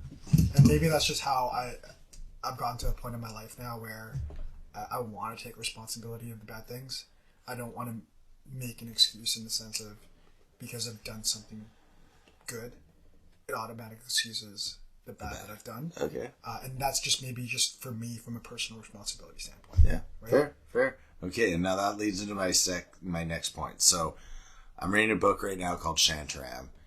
You recommended it. It's a great book. Love it. They talk a lot of philosophy in this book. They're a part of it. Okay. Now, this is kind of the next step of this. In this, so we're not arguing other things. Just between this guy makes a claim to the meaning of life. Okay. Why are we here? And he says, what drives us? Not our meaning. Why are we here? But like, what drives us? And he claims it's sex, power, or meaning. Do you agree with one of those three being the driver? Do you disagree? What are your thoughts? Yeah, I'd agree with that. I mean, obviously, as humans, the reason we have natural, like inside of us, whether we have a conscious or not, is to reproduce. Mm-hmm. That's where the sex part comes in. Like, you know, that's what every animal is just living to do. It's just to reproduce. What every cell is living to do is just to reproduce. Absolutely. And so that's definitely a big motivational factor. And then obviously the more consciousness you get, and then you build up a society where money is a huge factor of it, you know, that's going to drive people even more to do good or bad things, right? Mm-hmm. So yeah, I definitely agree with those. What was the other one? Meaning. Yeah. Because like, yeah, I personally, I'll admit, I think for me, sex is the number one driver in life. Mm-hmm. For sure. Without a doubt. Sex is like an underlying, like, for me, power, I'm not too worried about power. And then I guess meaning, if I had to pick 2 or 3. How about yours? I think that's my number one. Meaning? Meaning. How about yourself? What would you say? If you had to pick one. I would probably say meaning too, yeah. So what does that mean to you? So for me, it's like, it's going to mean different for Joach. Yeah. But for me, I think all the other things that come along with what you just said are nice additives to life. But if I don't have a purpose to be here, what's the point? Mm-hmm. Okay. Like, what's the point of me going to work? What's the point of me trying to be a good person? What's the point of me having friends? Yeah. Like, being friends with you doesn't give me any power or sexual gratification. Right. Being a good person doesn't do that. Maybe as a subset of doing that. But I think how I act and how I live my life and what I want to do is a constant search for the meaning of why I'm here. Okay. Okay, that's a great answer. How about yourself? Kind of along the same sense, you know, if I'm living, you know, I kind of want to have something to wake up to do every day, and like what drives that. Mm-hmm. And I guess overall it's just to live a life that when I, you know, knock on wood, when I get to an old age, I can look back on and have like a sense of pride knowing that like I've lived a life that I've wanted to live, and I've done objectively good things that have led me to be here. Mm-hmm. You know, I don't want to look back and say, wow, I didn't do anything that I wanted to do. And I guess part of doing things that you want to do is just meaning itself, right? Okay, yeah. I mean, I wish that I could say meaning, because I think meaning's important for sure. I don't think power, I think, is a certain type of person. Yeah. I think power is really a certain type of person, and I guess then that becomes like, how do you define power? But to me, power and money is one and the same. Money, you don't need to have you don't need to want money to want power, but if you want power, you need money for sure. Mm-hmm. But you think of that. I'm just thinking about it. Yeah, I know. I can tell you're thinking. So like, if you want money, it doesn't mean you want power. You could want a nice life. You could just want to chill out, and so therefore you want money, right? Mm. But if you want no one powerful has no money. So that's kind of my thought behind why you need money for power there. So what I was just saying there. But what do you got to say? If you disagree, I want to know. I want to hear. It just depends on what you define power. So you have people, let's just say in impoverished neighborhoods, and they're still going to be like, that's the dude.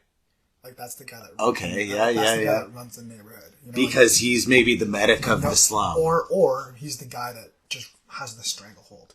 Right. Like, I run this hood, or like I run this town.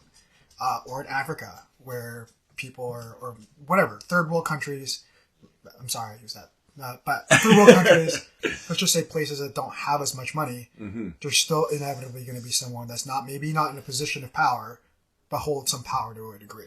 Do you think currency, let's say your currency, so it doesn't have to be cash money, but you have something that's like the equivalent to cash money? Would that change your feelings? Or because I get what you're saying. You're right. Yeah. It's like, if you're in some slum in Nigeria, you're the slumlord. You have no money, but you are the guy. I just think it depends on how you define power. Because to me, power seems like it's this feeling that you have from someone where you ever walk in a room with someone important, regardless of how much money you know that is in their bank, and you go, oh, that person's important.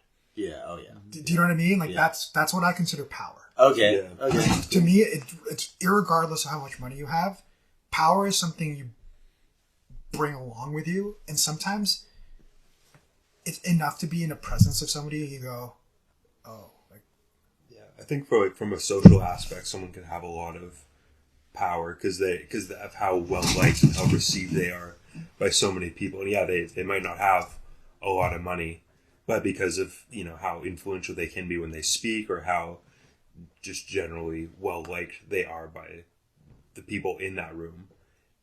That brings power. People may not say it, or it may not be something you can see, but you can definitely feel it. Right. Like how's like, you know, the whole room will kind of gravitate towards that one person. Right, absolutely. Mahatma Gandhi. I was going to say Steph Curry, but that's probably better.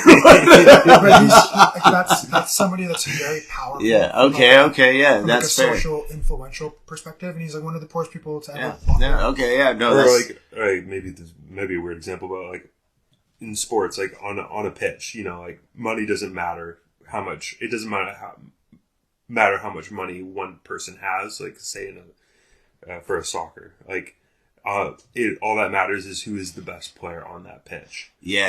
I'm Jadon Sancho. I make the most money, but no one cares about me as much as Bruno Fernandes or whatever. I know. Yeah, that was a bad. Like, because when you're on the field, you're not thinking about, oh, I got to defend this guy. All right, how much money does he make? You don't base that, right? You base it on how skilled that player is. Okay. Because you can have a lot of money, and again, you already said that you can be money without being power, but you can be in a powerful position, and irregardless of me knowing how much money you have, my reaction to you would be akin to someone that would be powerful. Right. Yeah. I know. There's just people in your life that walk into a room, like everyone's been around it, where like someone walks into a room and you're like, oh man, that guy has the juice, you know. Yeah. Like whether it's like he commands the room, or whether everybody gravitates towards him, or whether that person has just people want to be around that person. Like, there's just the power around it. Absolutely, yeah. I want to believe that the meaning of life is to have meaning.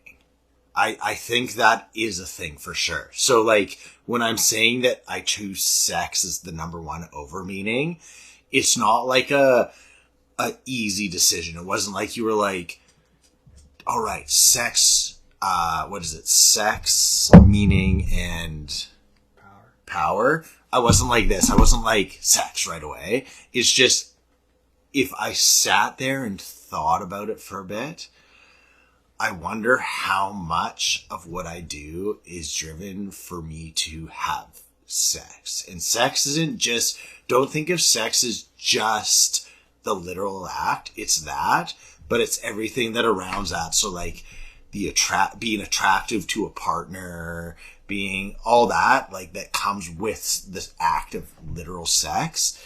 And I wonder, I like to think in my heart it's meaning. Like, I have meaning and that's why I do it, but I wonder how much of what I do is driven by sex. And I think that if I'm being honest with myself, it potentially could be sex. I'm not saying it is sex, but I think I can see that being the number one. Interesting. Yeah. Well, I mean, everyone's different. Yeah. What's going to drive them on a day-to-day is going to be completely different. I'm such an interesting... I think I'm a different case from you because I can be completely by myself and not have that drive me at all in any capacity. Okay. Right? And I think it just comes down to what Joach said, what's going to get you out of bed in the morning every day. Right? I think it's going to differ from person to person. So for me, it's just what I want out of my day-to-day life. Because I have to understand that I have to at least feel, if I go to work on a day-to-day basis, this is for something. Because it's really morbid to me that I just do this because it's part of what I'm supposed to be doing. Now knowing that you haven't listened to our last pod, I think I'm going to ask you some questions. I just because I read the title, I do agree. I think Timothy Chalamet is probably a twink. You know? Okay. Perfect. Okay, that's where we can start. I think he is for sure a twink. I think he's a pretty good actor. Yeah, I agree. I think he's in a couple of my favorite movies. I really don't get the hype behind him, man. He's just no. I don't get the hype behind like his sexual attraction. Yeah, he's a really good actor. He's a great actor, but I really enjoy him as an actor. But like, I just feel like Timothy Chalamet. He was really good in Willy Wonka. He's a good actor, but like the way when I see him, I feel like he's closer to a feminine dude than he is a dude. Yeah, and yeah, okay. Wait, let me see here. News B Day. He talks about the Muse. Tilly. Just reading it, so funny. I've always a bottle and a half of wine deep, and it's at the end of the night at like midnight as I write out what we did was. Okay, so do you guys know what the Muse is? Have you ever heard of the Muse? The artist? No, not the artist. Do you know what the Muse is? Okay, so this has to do with the idea of what we are, like consciousness. Okay, so have you guys ever done something and you become like, it's like you hit a flow state? That's another word for the Muse, a flow state where whatever you're doing, it's just like bam, bam, bam, hitting all the things. So like soccer game, you're playing a soccer game and you all of a sudden you look around a bit and then you go, Derek, pass the ball, and I pass it to you, and then all of a sudden boom, boom, boom, and you do some crazy touch. You know the guys there, you flick it around them and you pass it or do whatever you do. And then you like, if you objectively like, Joach, what happened there? You can kind of tell you what happened, but really it just kind of like happened, right? So the Muse is this idea of like, anyone that does anything great, they kind of like tune in to this Muse and it allows them to like do what they're good at. So for me, the Muse would be massaging. When I'm in a massage, okay, and you come in and you talk about whatever it is. It's your shoulder, whatever. So we're working on it, okay? You don't talk. I know what your problem is. I don't go like this. All right, so if I go to 90 degrees of external rotation on this exact point, that's what will release this. I kind of just like zone out in this weird way.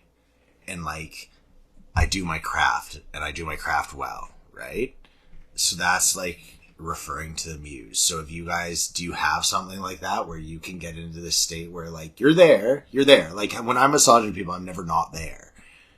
But when I do really well, it just kind of happens as opposed to me like really processing and doing it. Do you guys have that? I've had it happen for certain things. Okay, yeah. Yeah, I feel like I kind of get that when I'm at work too. Like when I'm sanding a wheel, maybe like with my grinder. Like if I'm using like a grinder which is very aggressive, Yeah, it can be like tough to like get it to a spot where you get a nice feather edge, which has been essentially just means like you've feathered the layers of paint out enough that like once you put paint over top, you're not going to see the lines, like the dip of where you just sanded out. right. And so it can be like kind of tough to get that, but there's sometimes where I'm just in a mood where I know exactly how I want to hold the sand or which grits I'm using, and like how I have a vision of how the wheel is going to end up, and it just gets to that point. That's exactly. And I put the paint over it, and you can't even tell that it was fixed. Or when I'm spraying a wheel too, I'll kind of get into a groove of how I'm moving the wheel. I'm putting the clear coat on, and just not getting any runs or any dry spray on it, and it just comes together nicely. Yeah. Okay, so that's exactly what I'm describing. How about yourself? Only thing I can think of is sport. Because my job is not really a space where you can get into a flow state. Because my job is a lot of people interaction. So it's like interact, and then pause. Interact, then pause. Right? But sport's probably the only place I could probably see where I've gotten to a flow state. It's been a long time since I've been able to do that in anything like athletic endeavors, just because. So Jax is a big jiu-jitsu guy. So you must have got into a flow state jiu-jitsu, but also at the gym. There was one point in my life where, for me, like whenever I'd go into the gym, it would literally just like things would just come to me. Like you were there, you saw it. Dude, you saw it. There was one point in my life where I would literally walk into a gym and everything would just be so easy. Like there'd be no. I can't express, dude. Dax could literally float up onto a platform that was like, it wasn't literally above my head. I want to say it was like my nose or chin height, and he could do it. You're one of the most impressive performers I've ever seen in a gym. Not anymore, though. But yeah, and like, okay, so what the whole idea of the muse came from was this idea of like everything. I don't know.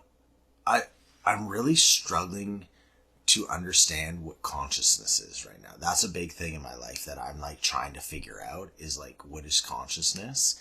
And I can't help but feel like anything you focus on, you become really good at, which makes obvious sense, right? Like it makes total sense. Like, oh, if you're going to go read a book on chemistry, you're probably going to learn more about chemistry. But it also, like, in a like existential level, is a weird thought that whatever you focus on, you become really good at. And I'm trying to more like get into a state of getting into those states, if that makes total sense. So like, for example, when we go play soccer and I coach, or I shouldn't say coach, that's not right. I run the practice, because it's not coaching. It's just like setting up the drills and stuff. I feel like there's like a place you can get to do that really well. But then there's a place you can go to do massage therapy really well and everything like that. And I'm trying to like get into like the rhythm of doing that more. Yeah. I don't know. Yeah. Actually, I think about consciousness quite a bit too, like what it is. Actually, I'll pose a question to you. Do you think you'll ever be able to take someone's consciousness and put it into, per se, like a robot or something? Okay, that's a great. Okay, I love that you think about this.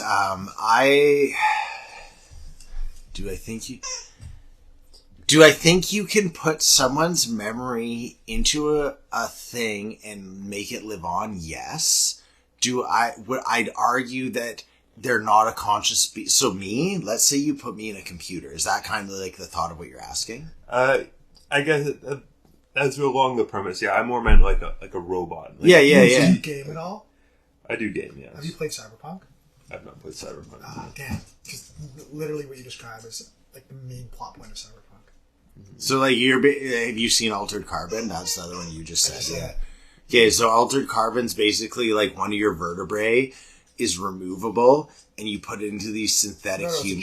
It's like a chip. Do you want to say? You would explain it better than me. So basically, the premise is, you have a construct. Mm-hmm. So you can take all your memories, your experiences, your pain, and whatever, and you can put it into a construct. And that construct is like this little chip that you can take it in and out and put it into different flesh suits. So essentially, you can live forever. And what alters is the carbon that you're put into. So whether it be a robot or the flesh suit, but your consciousness is essentially trapped in this construct. Okay. And that's the whole point of the TV show, is that you live forever because as long as this thing doesn't get destroyed, it continues to store all the memories and experiences. And so would you say that's kind of like the basis of what you're saying? Yeah, is if you can essentially be able to create a way for someone to live forever, not in their own body, but like... Okay, well, so in essence, to answer that, in one way, yes. I think that there is someone where their consciousness from now until the extinction of robot man or whatever you want to call it can live. Like, I think that exists, but I would argue they're not a conscious being anymore. Like, I think if you took let's say we took everything you think and feel, and it was like this weird like cut off where like we put it in a chip, but we cut you off. So you just right now in front of me drop dead, right? Mm-hmm. But we have all you think and feel. And anyone that knows you, even Sierra, like the people that know you the best, your parents, they couldn't tell the difference. I'd still argue that you're just a copy of Joey. You're not Joey. Yeah. So in a way, I believe in the tech that we can like progress forward, but I would argue that no. You can't, like, because me, as far as I perceive me being, everything I think and do is this, like, thought based on what's happened. So I'm, like, interacting with the world. Whereas if you take my consciousness and put in something else, but it's all based off of what I've thought, it's more it's like, it's using the past to make predictions for the future as opposed to me interacting with the world. Does that make sense? Yeah. Yeah. So that's how I feel about it. Okay. Yeah. I think what you're alluding to before is have you heard of the ship paradox? No. I assume that's essentially what it's called. So basically, let's say you take like an old pirate ship and it starts to get old. You replace a piece of the wood on it. You place it, and then you have to keep replacing more pieces of wood, and then eventually you've replaced all the pieces of wood on the ship. If you take all those old pieces of wood and you put it together, which one is the original ship and which one is the old ship? Yeah. Okay. Yeah. Yeah. So yeah, that's what I'm feeling. Yeah. Like at what point, yeah. Yeah. Yeah. I don't know what to say to that, but so yeah, cool. That's kind of my like feelings of what I was just saying is that thought of like, yeah, that you're at some point you're just this completely different ship based off of the thoughts of the original ship. Yeah, exactly. Damn, I've never heard that before. That's cool. Yeah. I personally don't think you could. Okay. I think you can replicate memories and you can store. And again, maybe I don't know enough about science and where we're at to be able to map the human mind. From my understanding, it's almost impossible. Mm-hmm. Like the amount of neurons and everything that's actually happening in a human mind, it's almost impossible to map what's going on. A lot of what's going on up here, we're still guessing. Right. But let's just say you could. I think you can replicate the memories and the experience, but I think a person is built on this intrinsic value of an individual. I don't know how to explain it. The best way to describe it is you could take someone that copies all the things you say and our shared memories. But if I talk to them on the phone, I could be like, this isn't Derek. Right. I don't know how to explain it. Like, do you ever be around someone and you're like, oh, I know this person even without seeing that they're here? Like, you know, like, how do I best way to I feel like this is what I was talking about earlier, though, was this idea of, like, that car. You make a model car drive off a thing and your brain can perceive it. Is that not kind of what you're thinking? Like, you don't know, but you know? I guess so, yeah. Yeah, that's okay. I do exactly know actually what you're saying.